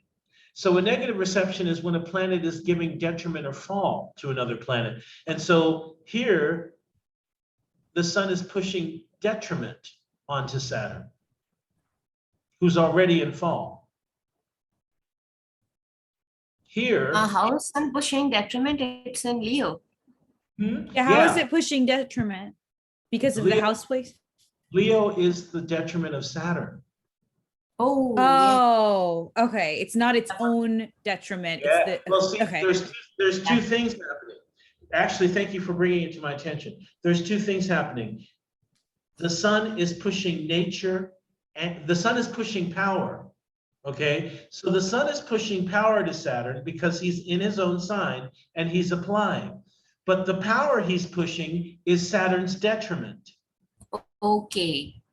And it's a trine, so it's helping it more. Yeah. Yeah, making it easy. Making it easy. So that's already create. So the person themselves, this is the person themselves, the ruler of the ascendant. The person themselves is applying by trine to the ruler of the 7th and the ruler of the 6th, right? So there could be depression. The 6th house is illness. So there could be mental illness or depression also here. And so they could be pushing themselves onto this depression. Right? So they could be, their pride could set themselves up for a fall. So, or their pride, they could go too enthusiastically into relationships with people who can't give them what they want. This Saturn in Aries in retrograde can't give anybody what anybody wants, right? As the thing that represents your possible spouse, would you want that? No. No. But this Sun is sure going to it, isn't it? Yeah. So I would say there might be in this chart a going for partners that can't give you what you need at all, or who are completely unequipped to give you what you need, and might even have a disability of some kind. But there would be disappointment and disability. And look, the Saturn is with The South Node. Right? So the Saturn is fucked. This Saturn is the most fucked. Right? Retrograde, fall, with the tail of the dragon. So the 7th house and the 6th house, that's where there's going to be issues. And okay, and here's the pushing management. The Sun is pushing the 1st house onto the 7th house and the 6th house. So that also could mean, that's the other reason I'm saying there could be depression or mental illness, because the Sun is pushing themselves to their head, to problems with their, to illnesses with their head. It's depression. It's depression. I can't, it's melancholy. It's depression. It's paralysis. Saturn in Aries is paralysis. Yeah. Okay. So that's our one. So this is what I'm saying about how it pulls the narrative out. This narrative is being pulled out, 1 and 7, 1 and 6. That's the pushing management. 1 and 7 and 6. That's the pushing management. The pushing power is planet A is in his own sign, applying to planet B, but he's pushing planet B's detriment. Yeah. Okay, same thing here. Now here I made a mistake. Jupiter is applying to Saturn. Why do I say that? Because it's retrograde. They're It's both gonna go back. They're both retrograde and Jupiter's at a higher degree. Yeah. Right? So Jupiter is, now this is pushing nature. Jupiter, planet A, is in the sign of planet B and is applying to planet B. So Jupiter is pushing nature by square. Sun is pushing power by trine. But the power the sun pushes is the detriment. Mhm. Jupiter pushes nature, pushes true nature. So even though both of these planets, now here's the thing, both of these planets are retrograde and fall. So this reception isn't very useful. Yeah. Wow, both of these planets are retrograde and fall. And look, Jupiter rules the 5th house. Yep. Children. Venus and Gemini. What do we know about Gemini? Yeah. It's a. I think it's an imbalance. Yeah. Yeah. I was finding the word. Yeah. What do we know about Leo? Sterile. It's also a balance. Right? So this says we might try, but who knows if we'll make it. You know, I mean, it's interesting. The part of fortune is here. So there may be one kid in the mix there. Where's the part of children? So Jupiter to Saturn, forward 90 minus 3, forward 90, 27 minus 3. So 27, so 20, right on the moon. Okay, and it's a fertile sign, even though the moon is a sterile, and Mars is in Gemini, which is a sterile sign. I think one kid, if possible, if possible at all, one child, but with problems. So once again, this is the pushing management. Jupiter is 5, Saturn is 7 and 6. So 5 and 6 are pushing, which means that a physical illness might keep them from being able to have children. Already we know that the body is connecting itself to the 6th house. And now we know that the ability to have children is connecting itself by square to the 6th. This is what I'm talking about. Okay. All these charts have been really useful, but in a kind of in an unfortunate way. Nanny in heels. Yeah, because and the most screwed up part for me here is that if somebody's going to look at that chart and they're going to see Jupiter in the 5th house, they're not going to see all these considerations, and they might just give false hope to this person. Oh my God, you have a benefic in the 5th house and you're going to have so many children and yada, yada, yada. And, that's screwed up. Jupiter is luck. Oh, Jupiter Yeah. He's luck. I was just talking about that, right? Jupiter's in the 6th. What kind of luck does that mean? It's in Capricorn in the 6th. What kind of luck does that mean? That's what kind of fucking luck. Yeah, seriously. Yeah. Unfortunately, I mean, no one loves to say that. No one wants to tell this you is what pop astrology and modern astrology does basically. Like this person is gonna get just set up for failure. Yeah, they will. I mean, at the very least, they'll be set up for disappointment. Yeah, disappointment for unbased optimism. Unbased optimism. There was nothing really optimistic about that when we look at it from the way that we're looking at it.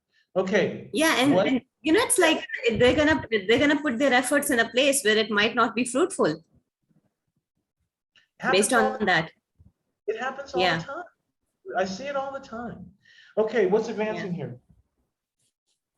Okay, so 147, Sun, Mercury, Mars. Mars, Venus. Okay.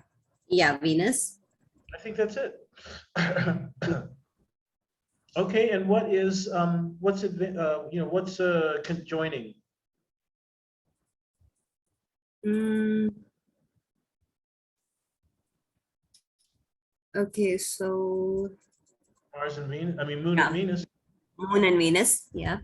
Now, I've come up with a term for when two planets are in the exact same degree, but they're separating by minutes, like this is happening. Mm. I call it finishing. I've decided to start calling this finishing.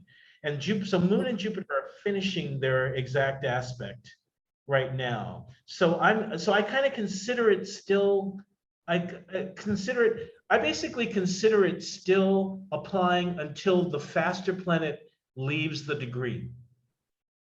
Make sense? Mm. Yeah. Yeah.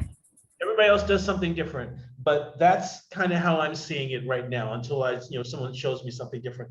But I'm going to consider this in a state of finishing. These two are finishing with each other. They're just finishing. They're not in full disregard yet. They're finishing. But Moon is applying to Venus. Venus. And now Yeah. here's an example of what I mean. This is a negative mutual reception by fall. The Moon is in Venus's fall. Venus is in the Moon's fall. Yes. Okay, so that's the kind of thing you want to be looking for. So we can have the good ones, we can have good things like that, but we can also have shitty things like this. Yeah. Now the Venus is disregarding the Jupiter. It does. And unfortunately, the Mercury has just disregarded the Mars. Yeah. Right? So just disregarded the Mars. Too bad. And disregard between Saturn and Jupiter. So really the only one happening, oh wait, Sun, oh Wait, shit. I have a question. Yeah. Isn't Mercury disregarding the Mars a good thing because Mercury is in the sign of Mars's fall? Sorry, Mars's detriment. Yeah, it is. And also it's a good thing because a planet in square to a malefic is an impediment. Yeah. Yeah. Right? So it's better that it's better that Mars is leaving than that he is. Yeah. Now here's an example where I would consider it definitely a separation because Mars has left the same degree. Right? They were both in 26. Mars has just left.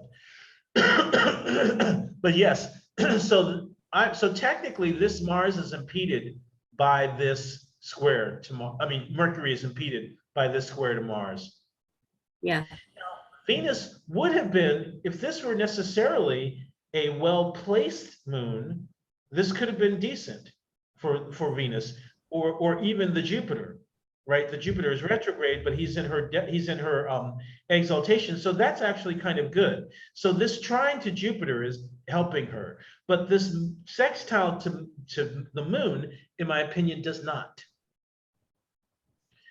or it doesn't necessarily help. It doesn't hurt necessarily, but it helps. Now Venus rules the what? It rules the second by interception, and the Moon rules the fifth. So this issue between what I enjoy and what I spend my money on, it might be a little too easy for me to spend money on what I enjoy, and it might leave me with no money.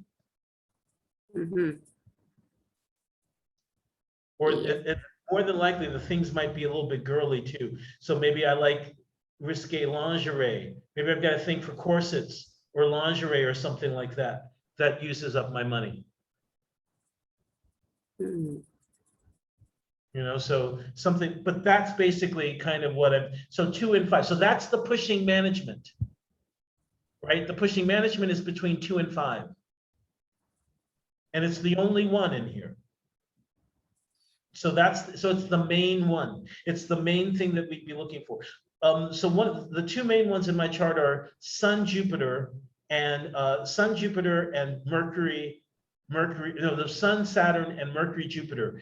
Sun is the ruler of the ninth house in my whole sign chart, and Mercury is the ruler of my ninth house in the quadrant chart.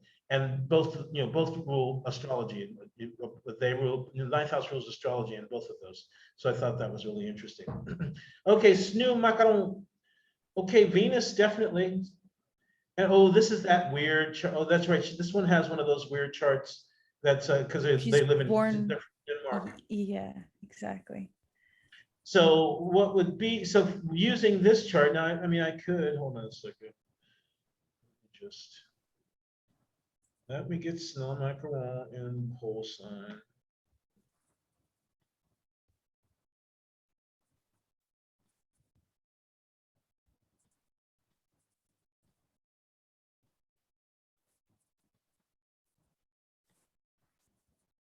Okay. So I mean, it's kind of instructive to look at whole sign too, because things do change. Things definitely change, especially what's advancing and what isn't. Those things change. So it's good to kind of take it into account anyway.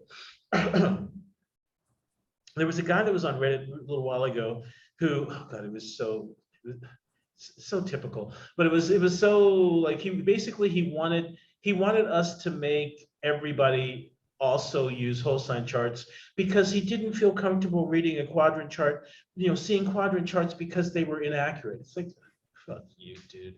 Anyway, so I mean, it's I just hate that stuff. It's like if something doesn't work for you, that's fine. Or if you want to discuss like why what works for you does, but like just because, yeah, I don't like that at all. It should be shows kind of ignorance.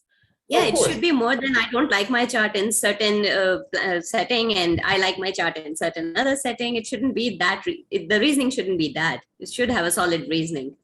Well, I Yeah. mean, it should be, why does it change?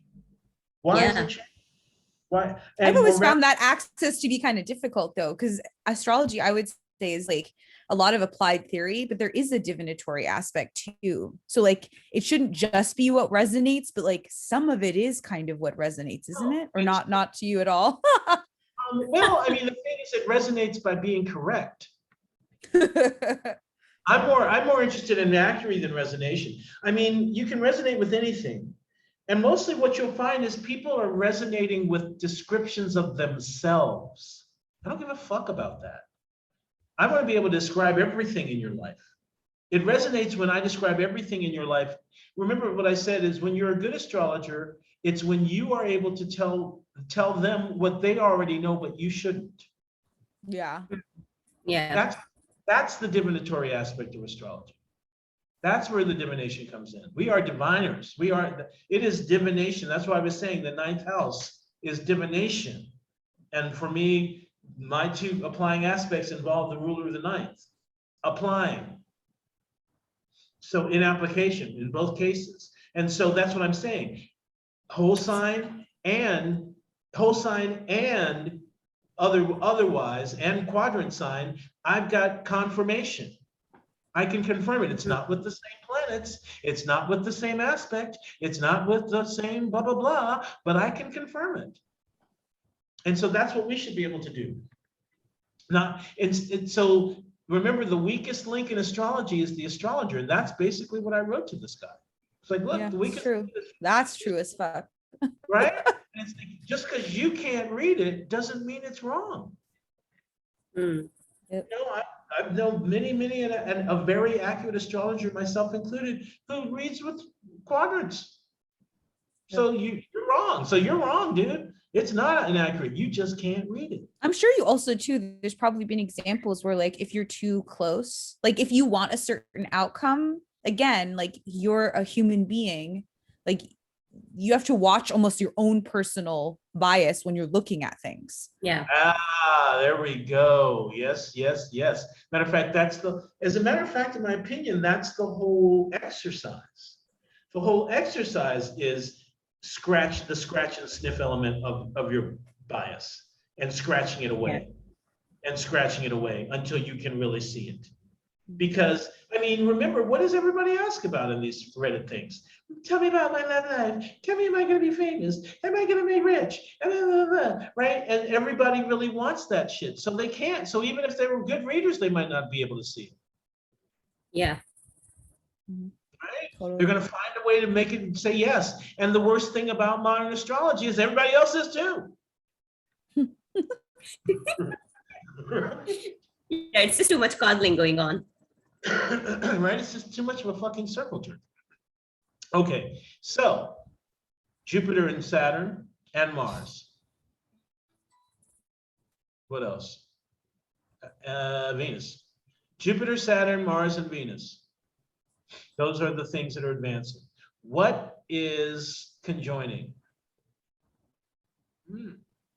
Mars, moon to Mars, moon to Sun, Moon to Sun, yeah. Sun to Mars. To Mars. Okay, now here's one. Here's another interesting one. Okay, so there's pushing power here. Sun, planet A is in his own sign and applying to planet B. However, this is pushing power where the sun gets his detriment in return. Mm. This is what to be looking for. So this is interesting. In the when we first looked at reception, we had the best charts for all the reception types. This has been really good for all of the kind of weird reception types. So where you get a positive and a negative. This should be really good for Mars, right? Because the sun, basically when a planet pushes power, it takes the other planet under its wing and says, hey, use my energy to help you with that. But think, when the sun has decided to take Mars under his wing, but Mars is in the sign of his fall. That's not going to work for the sun, is it? That's not No, fully it's going to work for the sun. So wait, so then what happens? Like the Martian know. energy, like, oh, I don't know. I mean, that's what we want to. I mean, the thing is, I have this great imagination. I don't know if everything's happening the way my imagination is imagining it. I want to know. I don't know. I want to know. I'm wondering if it would be less helpful or like a more warped sense of help, if that makes any sense. I love that idea. I love that idea. Well, yes, once again, it's a sextile, so it should be easy, right? It should be easy. And so it's Sun, which is the 9th house here, and Mars, which is the 12th and the 5th. So 9th and 5th. So the Sun is the house of knowledge and education, right? Or the 9th is the house of knowledge and education and, you know, all that stuff, and divination and travel, pilgrimage, religion, and then the 5th house. So there may be some kind of connection. Now, there might be some kind of connection to religion that the person rejects.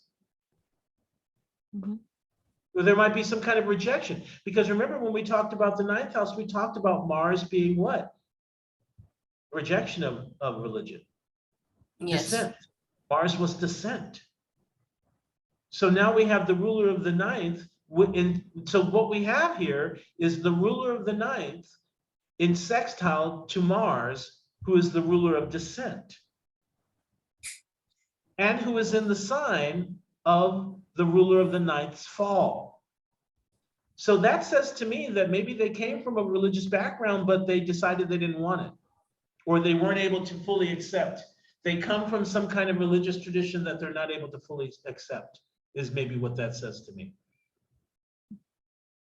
Right? Because pushing power at the dissent, but the dissent weakens the religion. Who's the first triplicity ruler? So wait, what first triplicity ruler was travel, right? So that's Sun. Second triplicity ruler was religion. Look, Jupiter and Virgo, detrimented. I have a question. What's that? The sun is in its joy in the 9th. Yes, it is. So is it still gonna manifest that anti-religious kind of energy?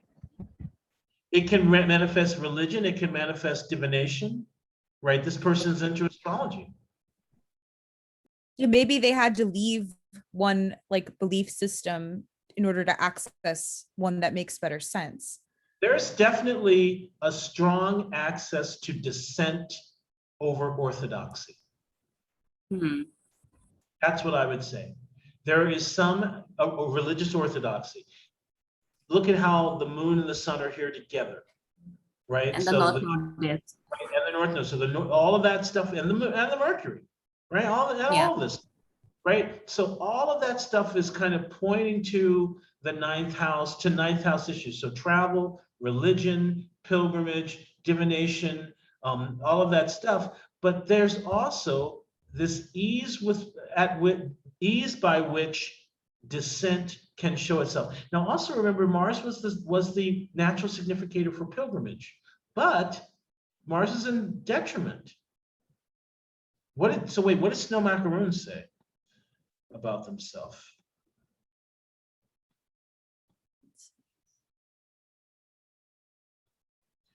Over 34, no children.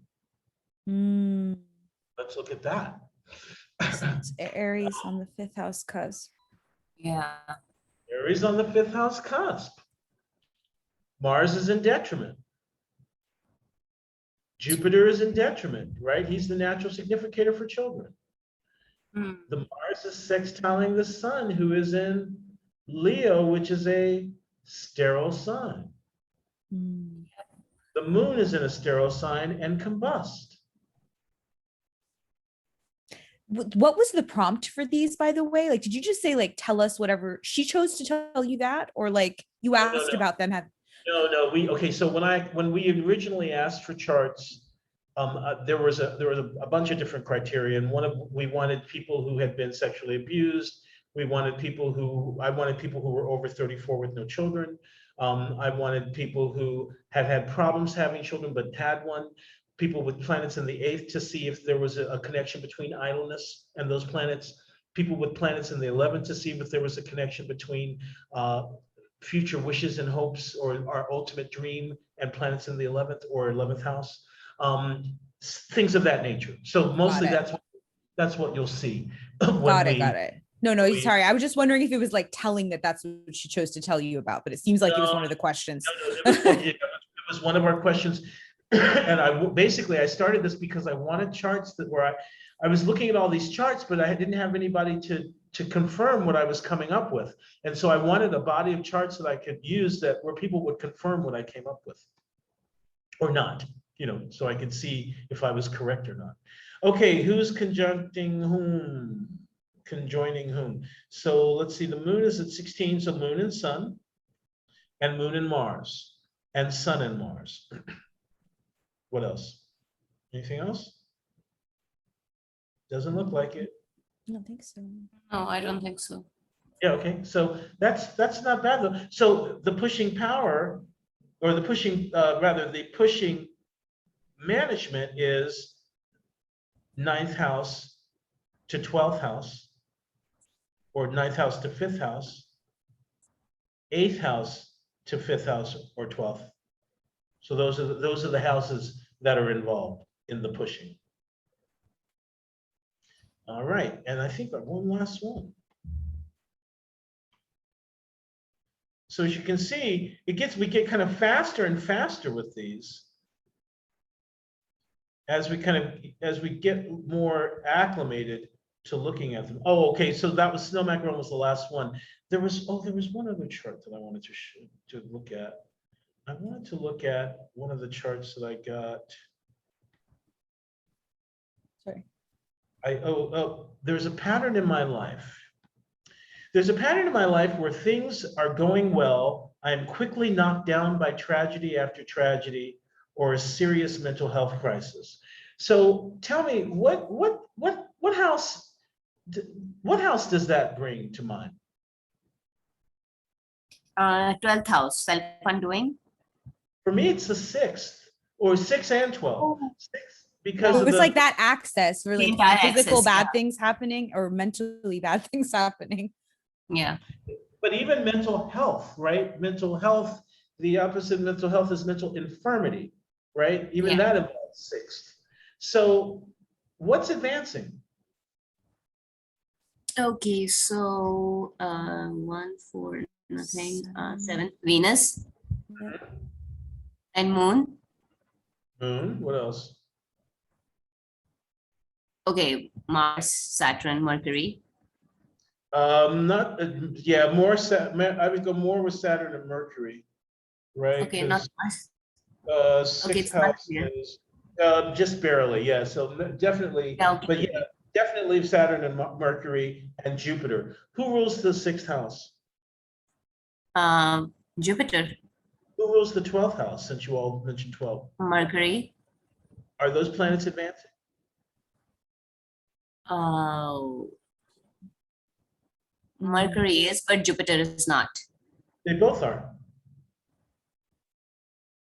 Right, How so? because Jupiter's in the second house, succeeding. Remember, Yeah. to be advancing, it can be succeedent or angular. Got it. Okay. Yeah, no, I understand the Jupiter, but how is Mercury not advancing? It's in the Both of them fifth. are. No, both of them are.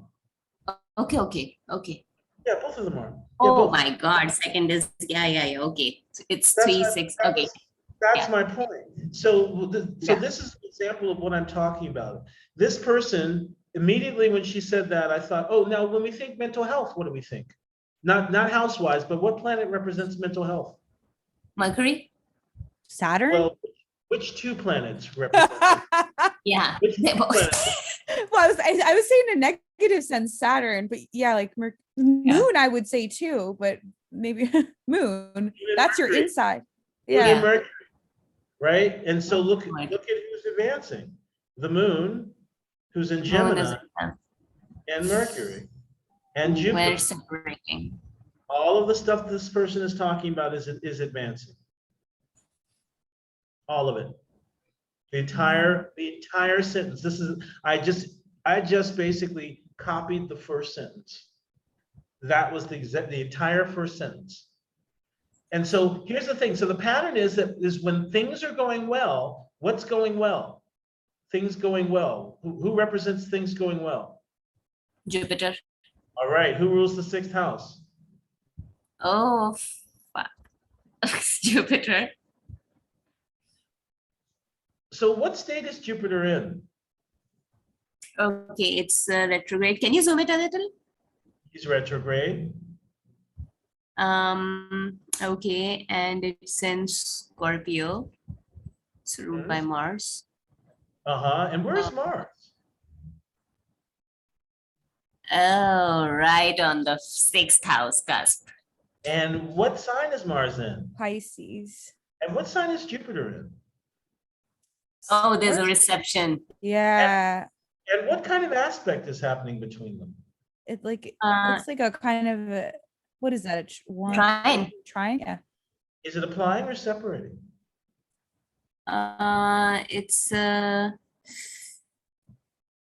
It's separating, I guess. It's applying. It's what we call mutually applying. Can you zoom it a little? I'm having some Make it trouble. bigger? Yeah. Oh yeah, now I see it. Yeah. Thank you. Yeah. Now I see it. All right. So we've got a Mm. mutual reception between the ruler of the sixth and the planet on the cusp of the ruler of the sixth. Right. Hmm. She said every time things look good, it goes kersplat. So, and I'm sure she's talking money. I'm sure and she also said it's mental health. Now, what house rules the head? What house rules the head? First house. And what planet rules the first house? Venus. Venus. And what sign is she in? It's an Aries ruled by Mars. So basically, Aries, the Venus is ruled by what? This Mars-Jupiter trine. Oh. That's how we need to look at them. So the Mars isn't alone, right? The Mars is really involved in an applying trine to Jupiter. He's always, matter of fact, he's recently separating from Saturn and going to Jupiter. So that's his personality in this chart. That's Mars in this chart. That's the local determination. Remember that term? That's the local determination of Mars in this chart, is separating from Saturn, going to the in mutual reception and applying trine to the ruler of the 6th house. So now what I want to know is, if we don't have it, is whether Mars might be the ruler of the part of fortune, because that could be really fucked up. So it's going to be moon to sun. So no, he's not, thankfully. Okay, so it's back, let's see, this is Gemini, so back 30, back 60, back 3, back 60, back 3. So 8 degrees of, oh, but that's not really very helpful. That's in is the it? 6th, yeah. Oh, shit. Okay. So there we go. So that's why 8 degrees of Leo is the part of fortune. So that's why for this person, there's a pattern in my life where when things are going well, it's a pattern. It's a pattern. This is the karmic pattern I'm talking about. Yeah. And she can't change it. This is what it's about, right? This is where they're like, well, fuck, how do I change my pattern? And it's like, no. Maybe you don't change your pattern. Maybe you find a way to overcome your pattern, to rise above your pattern, not necessarily to change the pattern. Because this person's already almost 30. This person's 27. Right? They're not 18, they're not 17. They could write in 10 years from now and be still having this issue. Because we know, what do we know? We know that the ruler of the ascendant is ruled by this trine. And is exactly opposite the ascendant. Like not a lot of these aspects don't look very good. Yeah. Even though it's a trine, right? Yeah. Jupiter trining Mars is supposed to be helpful to Mars, especially because guess what? Mars is pushing nature. Right? This is the mutual reception. It should be good, except it's involving 2 and 6 and 3 and 7. You know, so it's involving 6 and 7 and 2 and 3. So it's not involving good, necessarily good, useful things. Now, this person could be good with animals, right? Because remember, the 6th house is domesticated animals. Yes. But there's nothing really in the chart. That's kind of why I'm saying, it's like, who knows what's going to be? Who knows what's going to kind of show up as being in an applying aspect? Every chart is so different, as we've been seeing, right?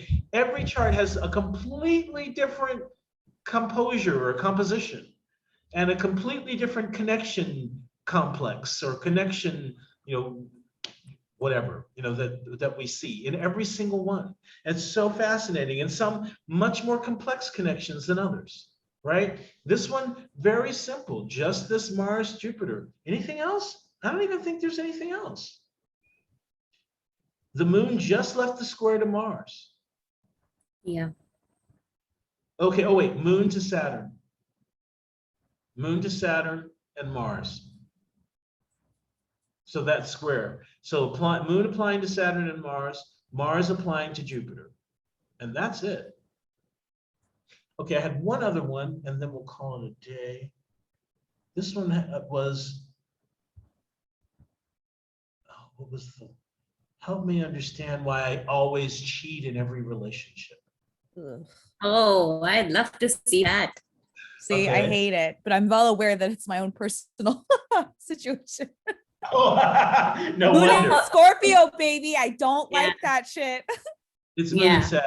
Wait, let me make The it. situation No, I'm is saying that's shitty, why but I just find it maybe- despicable, and I might not be able to be very objective. That's what I'm saying. Okay, well, let's see what's going on. Yeah. The Okay, situation so is what- shitty, but astrology is amazing. Now, here's the funny thing. Oh, for me. Venus in the 12th. Yeah, Venus is not. And if anything, to be honest with you, that is kind of important. Venus, Yeah, Yeah. covert Venus, the love. goddess of love, right? Venus, the goddess of love, is not advancing. And not only is Yep. she not advancing, but she's in the sign of her detriment. this person may have a problem truly feeling love. Okay.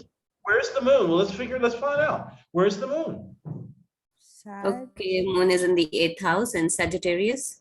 Sag, ruled by Jupiter, right? Yeah. And Jupiter's in Scorpio. And detriment, another detriment in Scorpio Jupiter. Isn't that interesting? So first of all, what do we know about Scorpio? We know Scorpio is the fall of the moon. What does Yeah. that imply? What does that imply? If Scorpio is the fall of the moon, what does that imply? That they What are can't- in each other's generosity, but it's a bad one. Well, no, what I was really talking about, since if Scorpio is the fall of the moon, what does that mean the moon cannot do? That okay, if it's Scorpio is the fall of the moon cannot, manifest its energy well. Well, the moon can't let its emotion flow. The moon doesn't Yeah. have access to flow in. Yeah. Yeah. Okay. Stagnant. Yeah. Right. So it's Fixity. stagnant, repressed. It can be repressed. It can be stagnant. That's how Scorpio works. Okay. It's logjam explosion, logjam explosion, logjam explosion. So that's what we've got with this Jupiter ruling the moon. Right? The Jupiter, the planet that remember when we looked at the soul. When we looked at the soul, we looked at the moon and the planet that ruled it, and Mercury and the planet that ruled it, right? So here we're doing it. Moon, Jupiter is ruling it. Jupiter is in the sign of the moon's fall and retrograde. That means that there's a certain amount of difficulty accessing emotions for this person, including the emotion of true love. Now, Okay. we didn't even talk about this. Yep. Saturn on the descent. Right on the descendant, right? So Saturn's advancing. And if anything, this is what's going on, in my opinion. And it's an exaltation. Yes. Why do I cheat in every relationship? Hmm.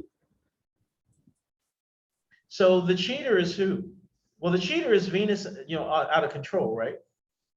And look Yeah. at what else we have here too. We've got this It's a separating, cosmo- Yeah. Mhm. Yes. and we've got this. Yeah. Mars is in a sign of Venus, and Venus is in sign of Mars, and But Mars it's is retrograde. Yeah. Yeah. Retrograde and detriment. Retrograde and detriment. Retrograde. Yep. Retrograde. Turned in. So this is turned in on itself. That means, remember, now, here's the other thing. Remember what I said about if the chart ruler if the chart ruler isn't strong enough to be the ruler of the ascendant, then you would We'll use get exaltation. the exaltation ruler. Now, what if Yeah. the ruler of the 7th isn't strong enough? Who's the exaltation Yeah. ruler of Libra? Saturn. So I think that this planet is ruling the 7th house here. This is contributing, right? This is contributing. Mhm. And look also that it's a separating opposition with the ruler of the ascendant. This is the ruler of the ascendant here. Yep. Now, here's the exaltation ruler of the ascendant, and look at how there's a separating trine with the exaltation ruler of the 7th. 7th. Oh, Yep. sorry, no, not a trine. It's in conjunct. Sorry about that. My mistake. No, My mistake about that. it's no aspect. But this too. But Yeah. definitely. So, I mean, we know Venus-Mars connections tend to be, shall we say, scandalously sexual. I have a Mars-Venus conjunction and went through a sexual scandal during high school. Yep. So we know that Venus-Mars can create scandal. And I have a chart actually of another guy who's got a Venus-Mars conjunction, and he has a horrible reputation all over town for being a serial monogamous and taking women, women leaving their boyfriends and husbands for him. And matter of fact, when I met him, he had just finished making out with the best friend of his ex-girlfriend, who he had just broken up with. Has no kind of impulse control around, connecting with people in sex. And Mars Venus can have issues with that kind of stuff. And the Mars Venus opposition, and look at how badly this is. And as a matter of fact, I remember Bonatii, if you remember when we talked about the 7th house, Bonatii talked about when Venus was in the sign of Mars and Mars was in the sign of Venus, how it would create an adulterer. Yes. Yeah. I think the retrograde plays into it too, because it's like in theory, there could be like a positive outlet for like that kind of an opposition. But if you don't have one, if you, don't control your libido or do something else, you might turn to this. Yeah. I also think that this is part of the problem. Because Gemini has real problems with commitment. Yeah, And I was literally the first 2 thoughts I had was, where is Venus in the 12th and are there Gemini placements? Like, right, exactly. And boredom. And look, one of our connections is Moon to Mercury. This person's very easily bored. Yep. So bored. And possibly hypersocial. So I know you don't like use these in general, but what do you make of this tight Uranus conjunction with the moon? well, it's separating. Yeah, but it's like a degree. Well, but here's the thing. It is important, right? Because remember, this person can't do what? They can't stabilize emotionally. Yes. Right? They can't stabilize emotionally. They can't settle down. They can't do the conventional and be monogamous. They can't even embrace the unconventional and be polygamous. Yeah, that's the thing too, though, because I would say like being polygamous is like, those aren't the same thing. Yeah, why is that? Well, here's the thing. Well, because one involves actively deceiving someone. Yes, There's a selfishness to it. It has to do with lying, Yes. not so There much a is. physical act. Yes, there is. There is. And I think here's part of the thing for me too. Remember that we talked about how the 4th house is the house of secrets? Yeah. Who rules the 4th house? Moon. Oh man. Okay. And then look at how the ruler of the ascendant and the ruler of the 7th and the planet that rules the moon are all retrograde. I think this person keeps all the important stuff to themselves.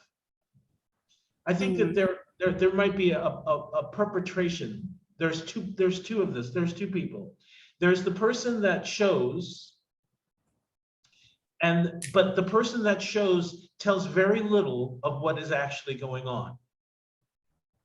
But the person that shows is more than likely so personable, so it's stimulating, so enjoyable that we forget that we don't know. Or we don't realize we don't know them. Meanwhile, all of this other stuff is the real person that they haven't shared. Yeah. That's my feeling about what's going on.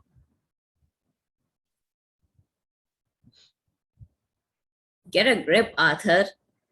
I mean, yeah, just Arthur fucking be poly already. I mean, what the hell? Some people get off on it. it. As someone who like dislikes cheating this much, I feel like there are a lot of different motivations. Like, I'd want to know, like, you just couldn't control yourself. Do you like doing that to someone? Are you just bad at confrontation? Is it difficult for you to verbalize some of these things? Like, there are a lot of reasons. I think there's like, these people are known as cake eaters. Like, they want to be in a relationship, but then also they don't want to be in a relationship. Yeah. Like, why? Just accept that you are poly and just move along. Don't just deceive someone. But look at this here. This is an explanation too. Saturn's on the 7th. This person has conservative ideas about relationships. They just don't. They don't adhere to them. Well, yes, because it's nice if someone's being exclusive to you and doing more conservative which They I'm have- assuming he's a hetero dude. I'm making a leap here, but like, you know, Absolutely. having a woman at home to like do the laundry and the cooking Yeah. must be nice. Like, Cake eaters, classic cake eater chart. Also, look at this. Okay, so that's one thing. Remember that Saturn is the silence, right? So there's something he's not telling us. Saturn is the mark of silence, right? Saturn is taciturn. So there's something we don't know, or we're not. And there's wanting to keep something secret, right? There's wanting to keep something from it. And also there's wanting to have the power. Saturn is about power over others, right? So cheating on someone gives you a certain amount of power. You have a secret that they don't have privy to. You're getting over on somebody else in a way that they don't have any idea you're doing. yeah, and that's what cheating is. It's like sex plus lying, like deception. Lying is the worst part. Right. It's a full-on deception. Yeah, so it's a full-on deception that takes the other person completely by surprise. Then look at here how the Venus is 12. This person doesn't want their love to be they don't want to live it out loud. They want That's it what I was to saying be- too. It's covert love is a Venus 12th thing for sure. I mean, not Absolutely. always, absolutely, but there's like the multiple like significations. Sorry, I've read a lot about this as I have Venus in the 12th, but it's like whether or not your ability to love is somewhat dampened or express it, or whether you're involved in like an, you know, a covert relationship. There's this hidden away aspect to it for sure. Yeah. Absolutely. Then the ruler of the 12th is in the 7th. Yep. That also doesn't spell good fortune. So the thing is that this is his self-undoing. Because remember, if he's coming to us for help, that means he's getting caught. You think that's true too, Yes. though? I would actually want to know, does this guy, is he upset by this pattern? I would say if he's posting about it, asking, he probably is, right? But I would think that's an assumption too. Like, is he saying, I don't like this and why do I do it? It's creating problems, definitely. Okay. Mars is Okay. opposed, right? The Venus is opposed by Mars, even though it is, you know, separating, right? The Venus is opposed by the Mars. The moon is trining the Venus. So this person is naturally kind of, oh, here's an example of, okay, here's something I wanted to talk about. Remember how we talked about how not all aspects are created equal. So here we've got a moon Venus trine, but this moon Venus trine is without any kind of reception, right? If this were a trine from Taurus, or let's say this were a trine from Cancer to Pisces, that would be very different, wouldn't it?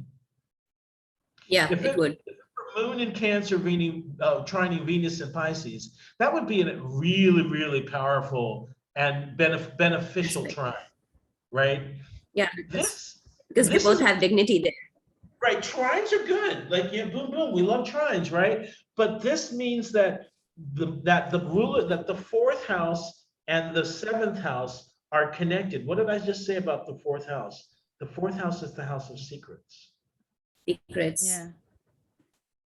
The fourth house and the seventh house are connected. So we had another one where the fourth house and the seventh house was connected, but this is different because the moon is it's our natural inclination in almost the same way that the ascendant is. And so we know that this person is inclined towards amorousness or towards amor without necessarily being amorous. Or that they're at odds with each other. The planet that involves like love and the one that involves sex are literally opposed.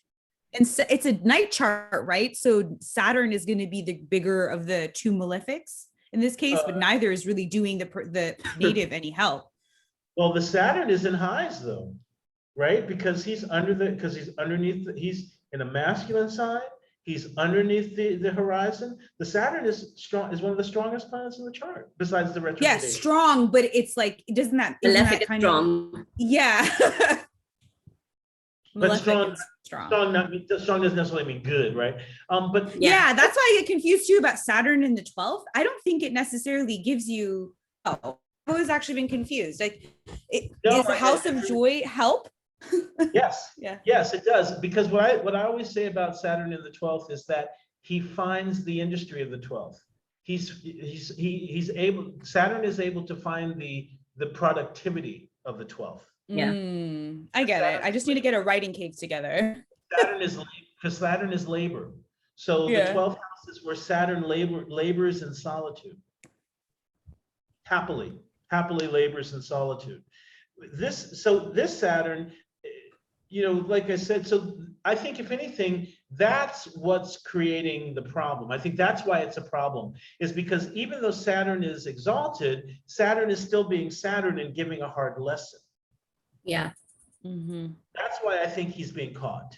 And also because of the Mars-Venus, right? Because of the scandal. So I think the Mars-Venus is showing us the scandalous, the out in public, the caught in flagrante delicto, and then the Saturn is showing the big problem. The big problem is he gets what he wants in this chart, because the Saturn can give him what he wants. So right? So remember, we were just talking about getting what you want versus not getting what you want. The big problem in this chart is that, as far as love and relationship is concerned, is it gets what it wants, and then it gives the big lessons and problems that he has to deal with.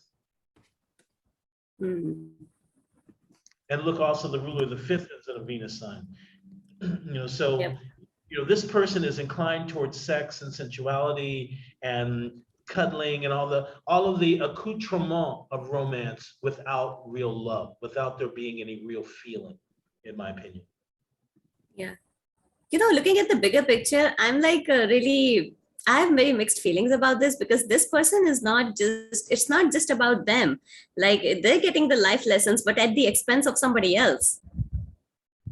Yes, That's of course, the screwed up part for me. and certainly that shows what's happening to the other, right? So Venus, so the person he's with is Venus in Aries. Yeah, they're in a detriment. Yeah. And 12 in the 12th and in detriment. So what he's doing is detrimenting both him and them. And the person. Yeah. Yeah, so this is also how we know he's getting caught. Right? Yeah. Is that even the point though? Say that again? Well, I guess it's causing problems because he's being caught, or wouldn't it cause problems either way? Well, it's causing enough problem that he's asking an astrologer what to do. Yeah. Or why he's like he is. No, I guess what I'm saying is, like, I wonder to what extent it's the public nature, or like sort of censure from how like society thinks this person should be, versus actual interior conflict over their own behavior. Oh, I see what you're saying. I think it's probably consequences that brought him to where we are. Yeah, I think fair enough. This person has an impulse control problem. Yeah, that's what, to me, Venus opposite Mars is kind of, Right. This is definitely an impulse control issue, chart. And also a intrepid traveler, on to new frontiers with the moon in Sagittarius. Yeah, Sagittarius moon. Yeah, So, I feel like after Gemini, that's the moon I'd be like, they need the so most. Yeah. bored, right. Yeah. So easily bored and sensual, already hypersensual and hypersexual, easily bored, charming, Like intelligent. Yeah. Yeah, intelligent, and no, but not just intelligent, charming, because Saturn in Libra is diplomatic. Yeah. So Yeah. this person is charming. They know how to turn on the fucking charm and seem serious and seem right, because the Saturn's there. So he can seem really serious and come off like this is the most serious thing I've ever, like, I'm sure this is what happens with this motherfucker. Yeah. You mean? Oh, he's so grounded in reality. That's right. Oh, yeah, I know. Real thing. I've been with so many, flakes, but this guy is the real thing. And, and all the same things I want. I mean, this person will talk stability. This person will talk family values, picket fences, all of the shit that opens the legs quicker than anything else, honey. And then the minute they're open, he'll move it on. Yeah. We don't like you, Arthur. I like just hope Arthur. people. I like Arthur. Are He you? Do just- you actually know Arthur? Do you mind me asking this too? No, Is this I like him. The thing is, I mean, come on, I'm a sexual deviant. I don't give. I mean, but the only thing about it is, be nice to the people that you're coming into. Yeah, exactly. That's my point. I don't have problem with him being poly or yeah, something. be but poly. Do it. Just Yeah. don't hurt anyone. Yes, I you think don't- yeah. deceptive That's the sexuality point. hurts people. Yeah, just if you can't control The your deception for me. find a way to respect the people around you. That's all. That's Exactly. and so that's Yeah, that's the problem is Arthur is perpetrating a little bit of a fraud on people, in my opinion. Yeah. From what we're seeing, but the thing is, I have a feeling that what you'll find, we will also probably find, is that he was the perfect boyfriend in every other way. I mean, until he wasn't. Until he I don't really care if he like takes out the garbage if he's cheating, but like point But well my taken. opinion, he thinks Yeah, but so. that's the part of deception, right? But he thinks so, right? That's my point. In my opinion, this chart thinks that if they do everything else right, that it will excuse them for the constant infidelity, but it never does. Exactly. It never You know, does. some Yeah. people are okay with that trade-off. I have to say that too. Again, I'm recognizing my own sort of personal situation. Some people look the other way. I used to work at a really big name auction house. Sorry, long story short, I used to work with very rich people for a living, like very rich, like not millionaires, like billionaires. And cheating was just sort of taken as like a thing. Like, But it's usually discussed. It's usually yeah, discussed. it's usually sort of obliquely like, here's where my apartment is, and I'll be here on the weekends, and like, don't come by. Like, there's like, With those people, usually with those people, there's been that one incident that broke it, right? Oh my God, do you love her? And all that bullshit, right, that happened. And then it's like, oh no, we're rich. We don't have to live like everybody else. And you Yeah. don't ask, some relationships have the, you don't ask, I don't ask, I don't want to know. And some have the, tell me everything rule. Yeah. You know, gay culture is full of that. And definitely, and you know, it's not even just rich people. You see it everywhere, especially because one of the things, remember, we come from those generations. I'm the oldest part of it, of the generations where we could start kind of deciding how we wanted to have our love lives and sex lives. But you know, Totally. our parents didn't. You know, my parents Yeah. didn't. And you know, and I remember the extent to which if a person was gay, it smeared their entire reputation.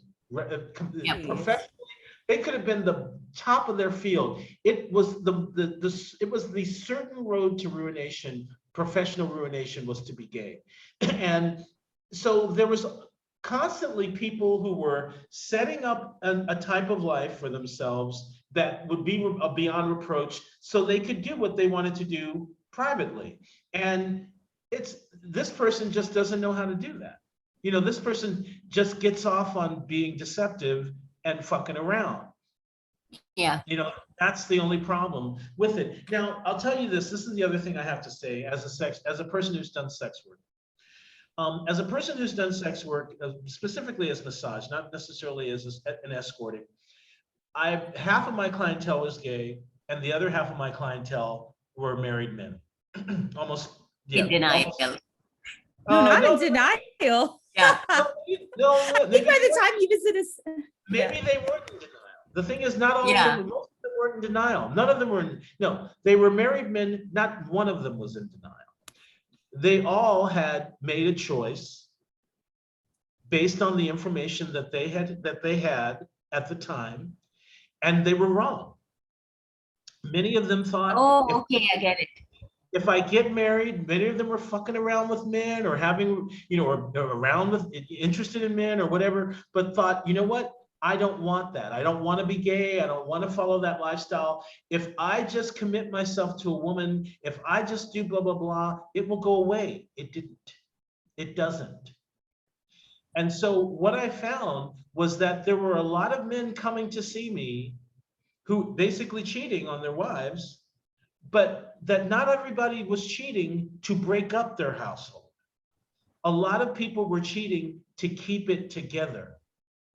And so in my particular situation, think about it. You're a man who's 45, between 45 and 60.